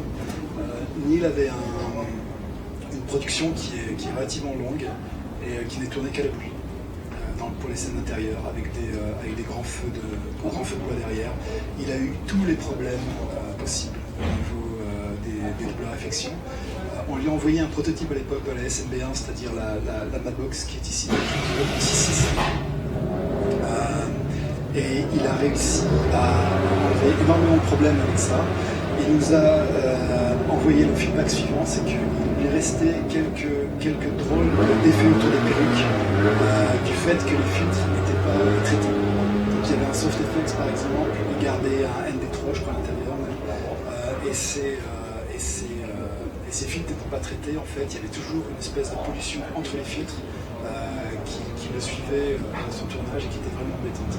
Donc ce qu'on a fait pour lui, on a fabriqué, ça c'est un deuxième prototype, mais on le sort, je crois que ça sort à la fin du mois. On a fait un porte-filtre qui permet de mettre 3 filtres ensemble et de les coller ensemble. Donc je sais que la première caméra les a complètement collés ensemble, la deuxième caméra a mis un petit peu de scotch autour, mais ils ont réussi à enlever ces dernières traces d'issue avec la double réflexion qu'ils avaient avec du fait de tourner à la bougie. Donc ça c'était bien pour nous. La deuxième chose qu'on a essayé d'introduire avec la SMB1 et puis la SMB2 maintenant, c'est d'avoir des porte-fils qui se détachent en différents modules. Ce qu'on a dans les locations, dans les locats traditionnels, c'est qu'on va avoir des dos en 3 filtres pour à peu près tout ce qu'on a de 90% des plans. Après, du 4 filtres parce qu'il y a une séquence de rêve, il faut rajouter quelque chose. 2 filtres parce qu'on a du grand angle. Donc ça faisait beaucoup de matériel à prendre dans les sacs. Ce qu'on fait avec ça,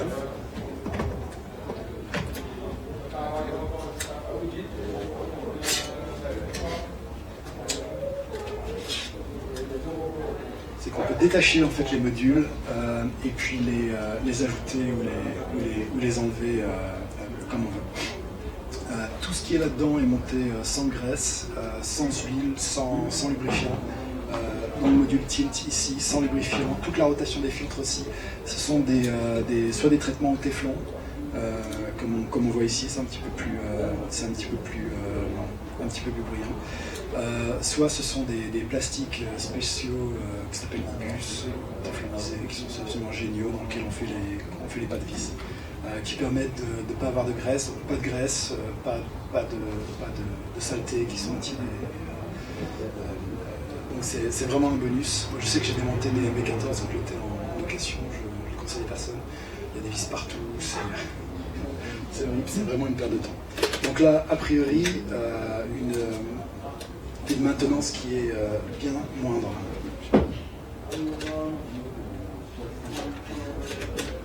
C'est comme ça, je vais passer.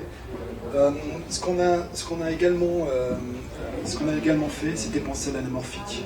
Cook a sorti des anamorphiques, Angélio a sorti des anamorphiques, Zeiss, Arri aussi bien sûr.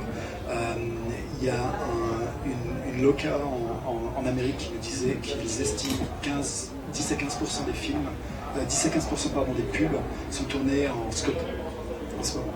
Donc on a essayé de faire en sorte d'aller dans ce sens-là.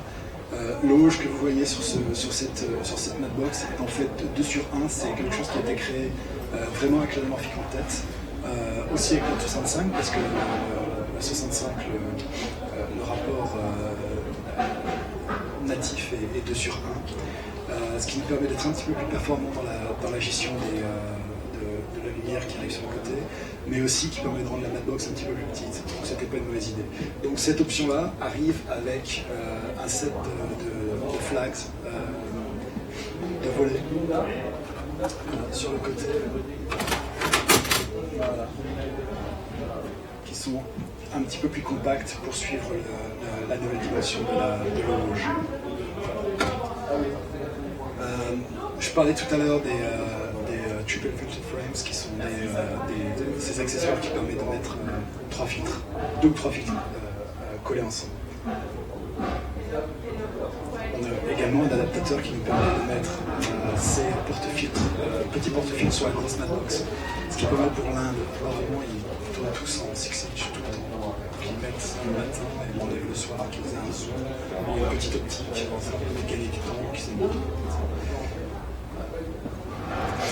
Ce sont les matbox, je peux les faire passer, vous les verrez, on les ajuste là. Mais je peux vous faire passer ça si vous voulez.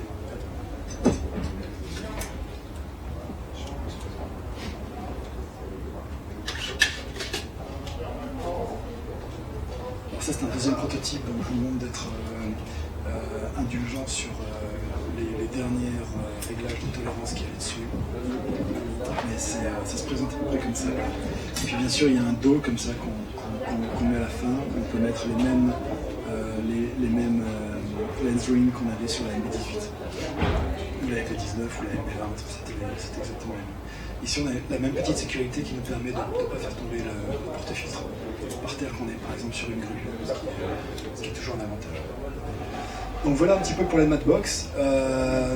Rien de terrifiant et de nouveau, mais plein de trucs sympas qui permettent d'avoir une vie un petit peu plus cool quand on tourne à la bougie avec des voitures. Au niveau des follow focus, on a toujours à peu près la même gamme. MFF2, c'est le mini follow focus qui est un tout petit truc. Vous l'avez vu sur l'optique EF qui est celle-ci. L'optique EF qui est sur cette Amira. Elle est déclinée en deux versions, la HD et la Ciné. C'est juste une question de rapport de transmission. Le FF4 que vous connaissez, qui date du FF3, FF4, c'était le même rapport de transmission 2 pour 1. C'était un petit peu rapide pour des optiques comme EF par exemple. Ce sont des rotations de focus qui sont généralement très très courtes, ce qu'on appelle un focus throw. Et donc en réduisant la transmission à 1 pour 1 avec le HD, on peut avoir un peu plus de précision parce qu'on se retrouve avec des courses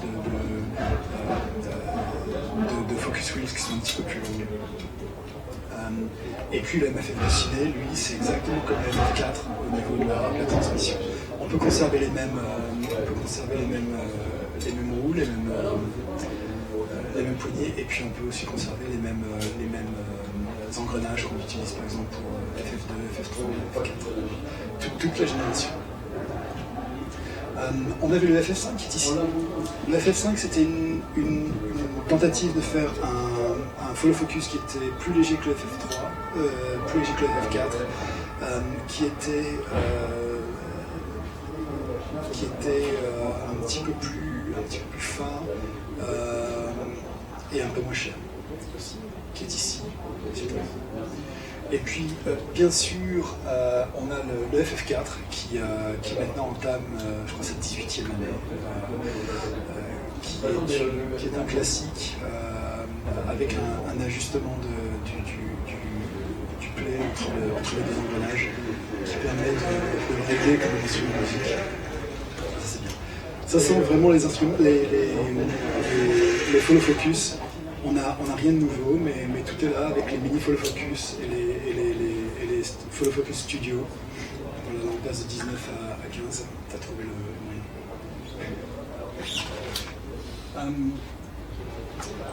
Et on va transiter, si vous voulez bien, avec les accessoires pour les caméras qui ne sont pas Arri.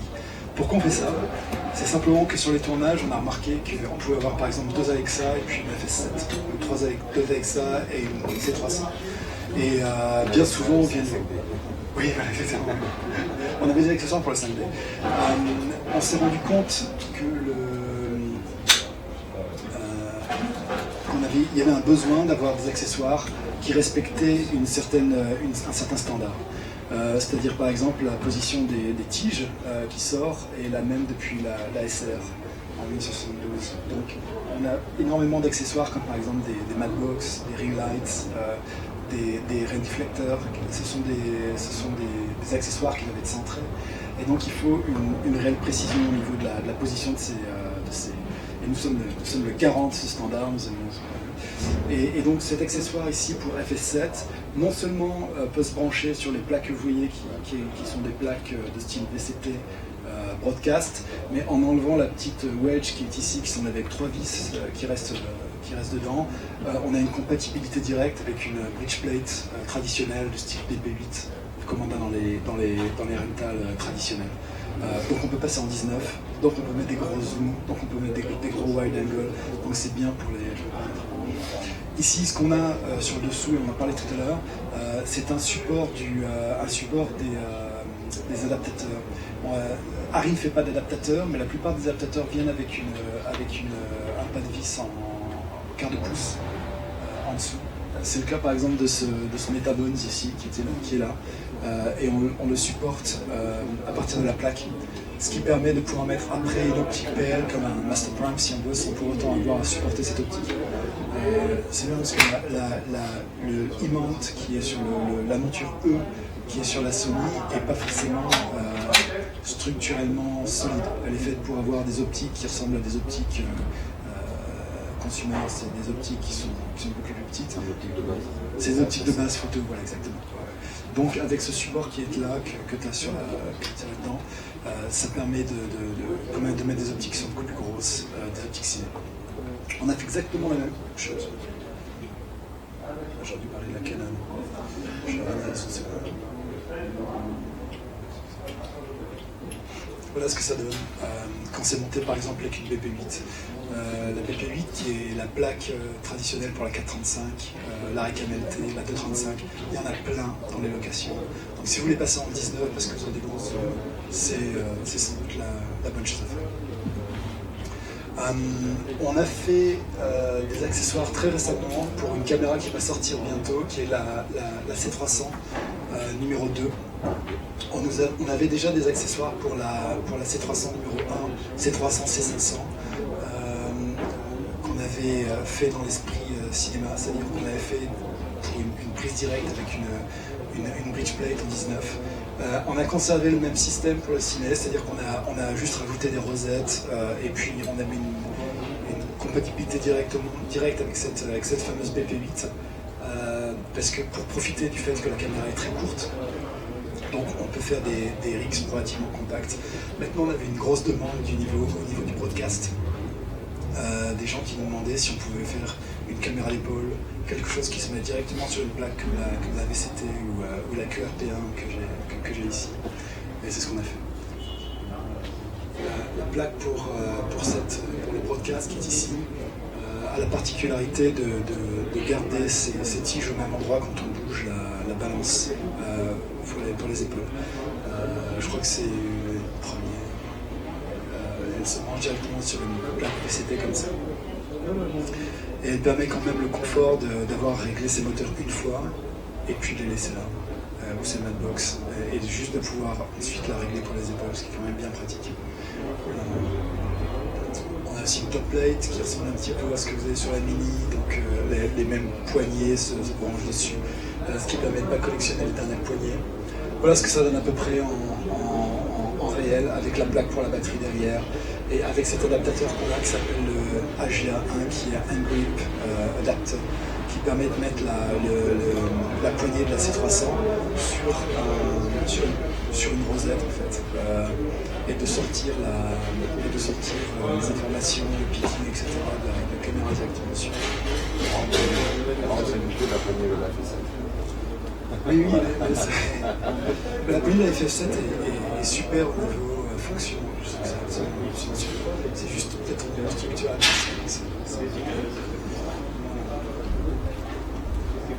Ce qu'on a vu sur la ligne tout à l'heure, c'était un coussin d'épaule qui n'est pas réservé à la ligne du tout. Ça marche très très bien par exemple pour les C300, ça marche très bien pour les 5D,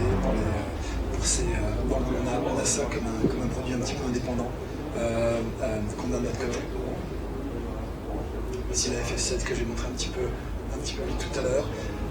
Il y a un garçon qui s'appelle Hunter Snyder qui lui est parti dans le Groenland pour faire un documentaire et il faisait très très froid et il a tourné en FS7 avec nos accessoires qui est ici. On en a fait une petite histoire dans un des magazines Arri. Il était très content. Donc voilà, derrière il avait évidemment du son, il avait les batteries avec le système que je vous ai présenté. Fameux petit support pour les adaptateurs. Et puis la varicam, la fameuse varicam, on a fait une plaque pour la varicam qui est ici. C'est vraiment la chose typique. Je crois que, si je me souviens bien, on était à l'époque les premiers à monter ça sur une plaque BP. Voilà ce que ça donne en étude. Avec la plaque, la top plate qui est là, qui nous permet en fait de garder le hardware qu'ils avaient eux-mêmes monté dessus de la caméra, mais en mettant quelque chose où on peut brancher des modules et des choses qu'on trouve chez les locations traditionnelles. Donc voilà un petit peu la partie mécanique. Bien sûr, si vous avez des questions, allez-y. On va peut-être enchaîner sur la partie électronique si vous voulez bien. Le collègue Hendrik, qui bosse avec nous à Munich, a développé toute la gamme que je vais vous présenter maintenant. Ça consiste, l'émetteur qui est là-bas à 3 voies, à 3 axes, et le petit émetteur qui est derrière a un axe seulement, qui sont vraiment complémentaires. Il est branché en ce moment sur la FS7. Bien sûr, ça a été développé beaucoup avec l'Alexa en tête, mais comme vous le voyez par ici avec une F55, on a la possibilité de retrouver les mêmes fonctionnalités avec des caméras qui sont par Arri. Par exemple, si je prends ce petit diagramme qui est là, on voit que tout passe à travers l'Alexa, y compris l'accessoire qui mesure la distance. Tout ça va dans l'Alexa et sort par les moteurs. On a aujourd'hui la possibilité de le faire avec un petit accessoire qui s'appelle l'Universal Motor Controller, qui est ici par exemple. Donc sur cette FS7, on a la possibilité non seulement de contrôler les optiques, comme on le fait traditionnellement, mais aussi de capturer des données d'optique. Donc pour le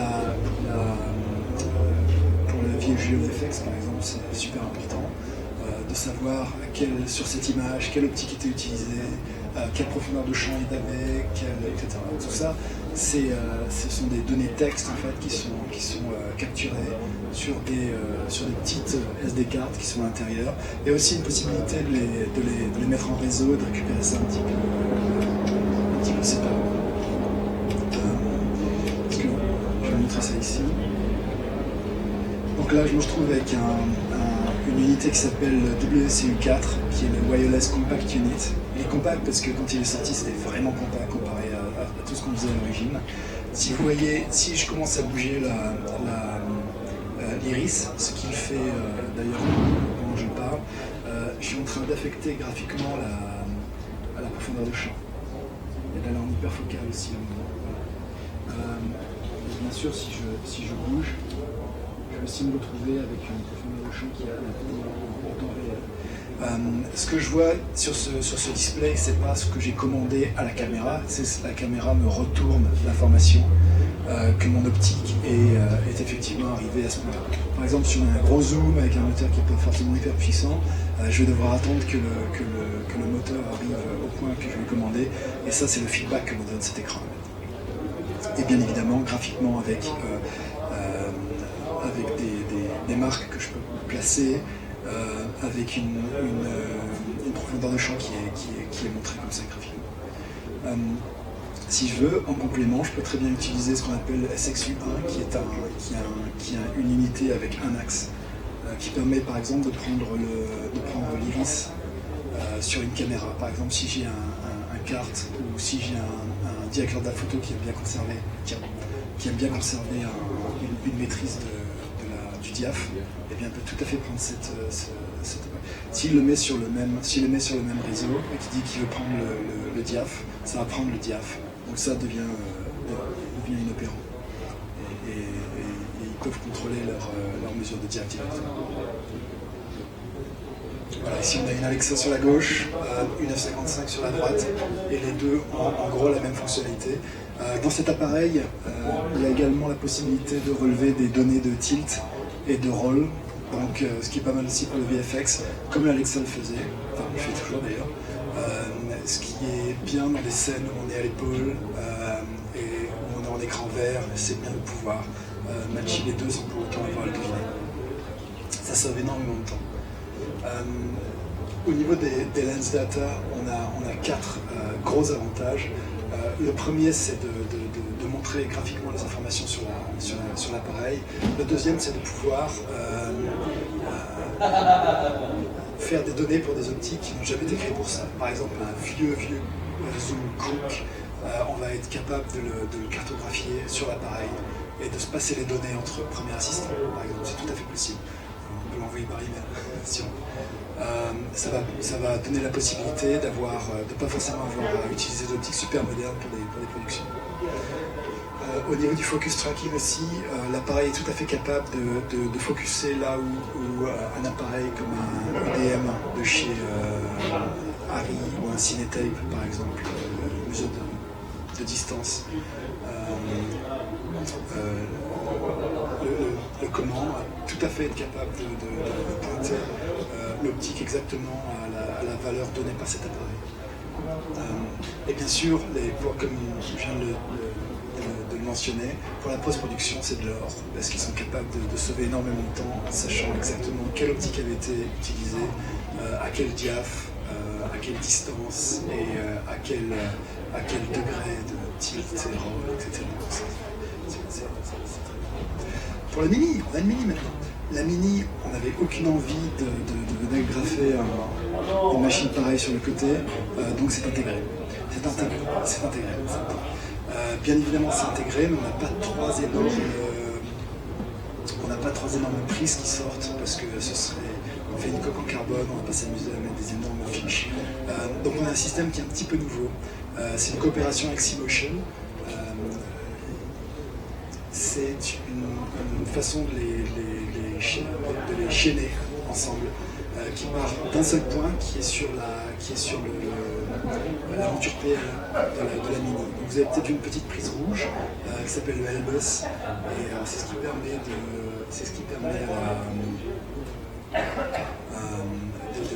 de mettre le premier moteur et d'enchaîner avec le deuxième et le troisième.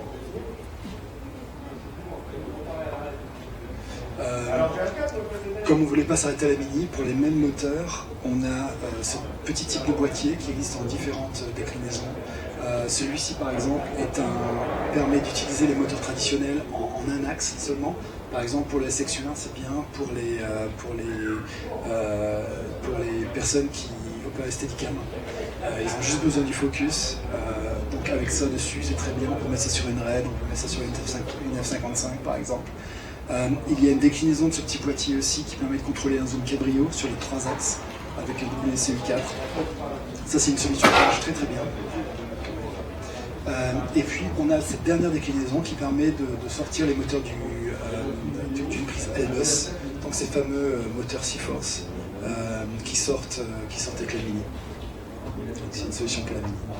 Et voilà, ça donne le AMC, le même petit boîtier que ça. Ça pèse rien, mais c'est au niveau prix très très raisonnable. Le WCU4, mais comme on l'a dit un petit peu tout à l'heure, c'est pas seulement pour contrôler les optiques, ça nous permet de changer un nombre de choses. Par exemple, les filtres Rendez, on peut les changer à partir du WCU4 avec la portée que nous offre le WCU4. Donc en ligne de vue, c'est quand même très grand, je ne sais plus exactement combien on était. On a aussi les boutons user buttons sur l'Alexa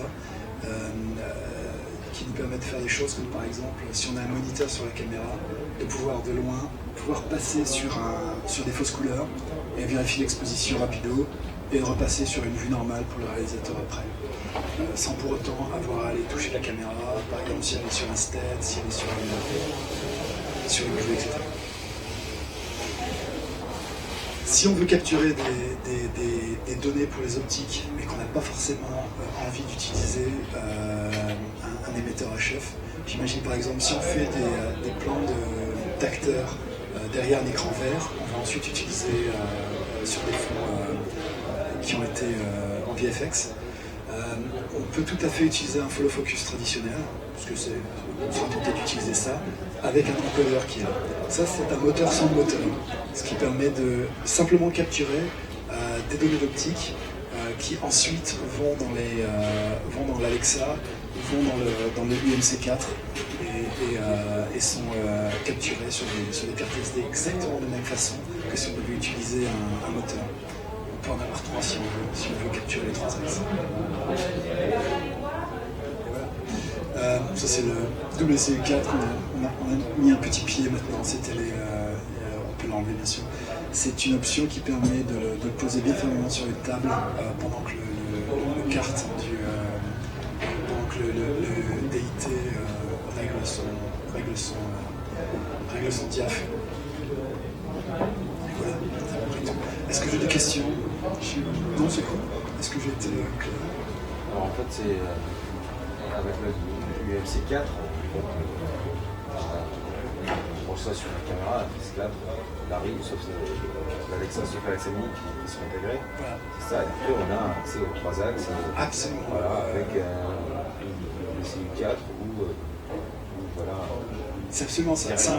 C'est le côté de l'Alexa sans l'Alexa.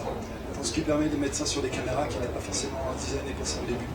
Mais ça permet effectivement d'utiliser les 3 axes avec des moteurs traditionnels que vous avez utilisés avant. Et la version d'avant n'avait pas ce display qui est là, qui ressemble un petit peu au display d'Alexa et qui est vraiment déjà.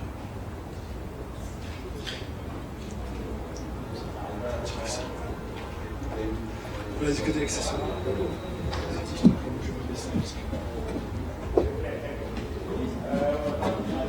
On a fait plus sur cette sur l'écran.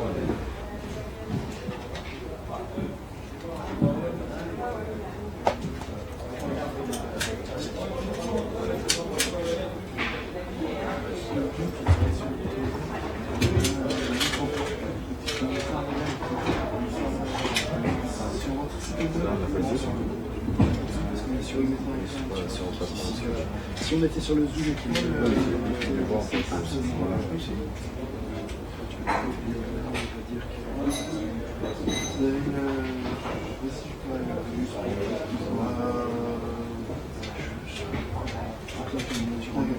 quand on peut diffuser sur le visual impact, ils sont déjà très bien.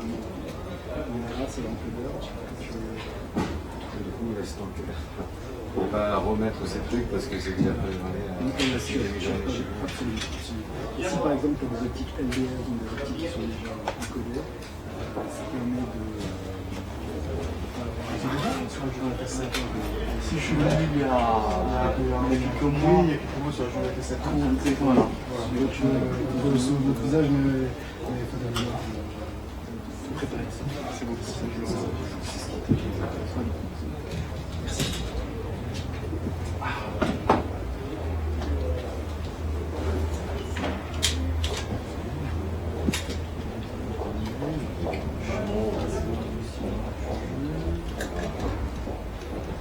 Des prix ou quoi? Ouais. On est quand même relativement au niveau des prix. Mais ça, c'est relativement. Je crois qu'on est sur la basket. Oui, j'ai vu la basket, mais je vois tout à l'heure le prix 695 € flat avec l'adaptateur Et nous sommes connectés.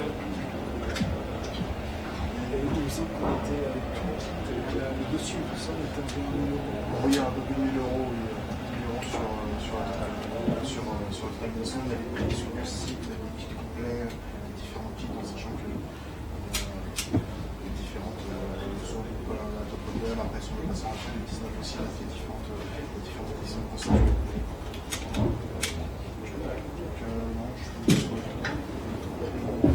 Non, je trouve que c'est assez justement pour les gens qui ont ce genre de petite. Puis encore une fois, si tu veux une éducation traditionnelle, tu peux vraiment. Je te vois consommer dessus.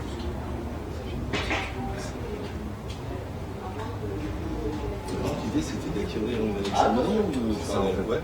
L'idée c'est d'essayer de vendre ça déjà. Ouais. Convaincre. 2 axes. Cherchez ce que vous dire passer, il y a le ça dans le monde, ça veut dire quoi? C'est une forme de partenariat. C'est vrai que c'est tard. Non, je suis en Allemagne, les Allemands font que des de passer là-dessus pour. Mais sur PC, il y a 200, c'est quoi dans les acronymes? Je vais leur dire. Personal Internet Plan. Absolument, oui. Personal Care Aid. C'est un club de golf aussi. Ouais, oui, c'est pro-caméra. C'est pro-caméra accessory. Avant, on appelait ça professional camera accessory, mais c'est trop long. Et donc, le marketing. D'ailleurs, c'est américain, ces Allemands aussi. C'est des Allemands. Ils ont fait ça des Américains. Ils ont des mots tellement longs, mais ça fait 4 ans que j'y vis et j'arrive toujours pas à bien parler allemand. En fait, c'est un petit pays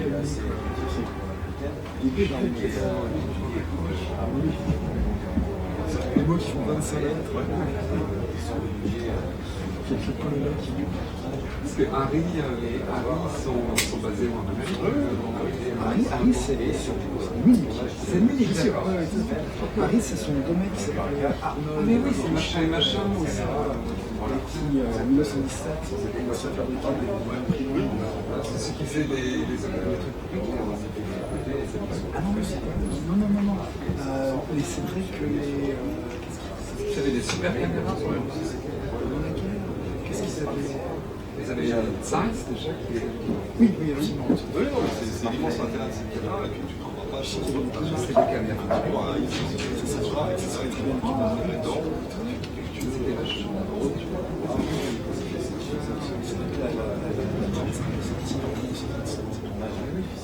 C'est vachement en avance sur ce monde. Le ordinateur électronique a été après, leurs affaires se sont prolongées tellement c'est complexe. Aux fusées, par exemple. C'est fou, c'est complètement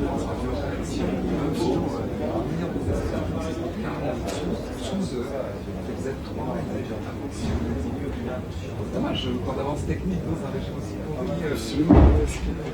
Je crois que c'était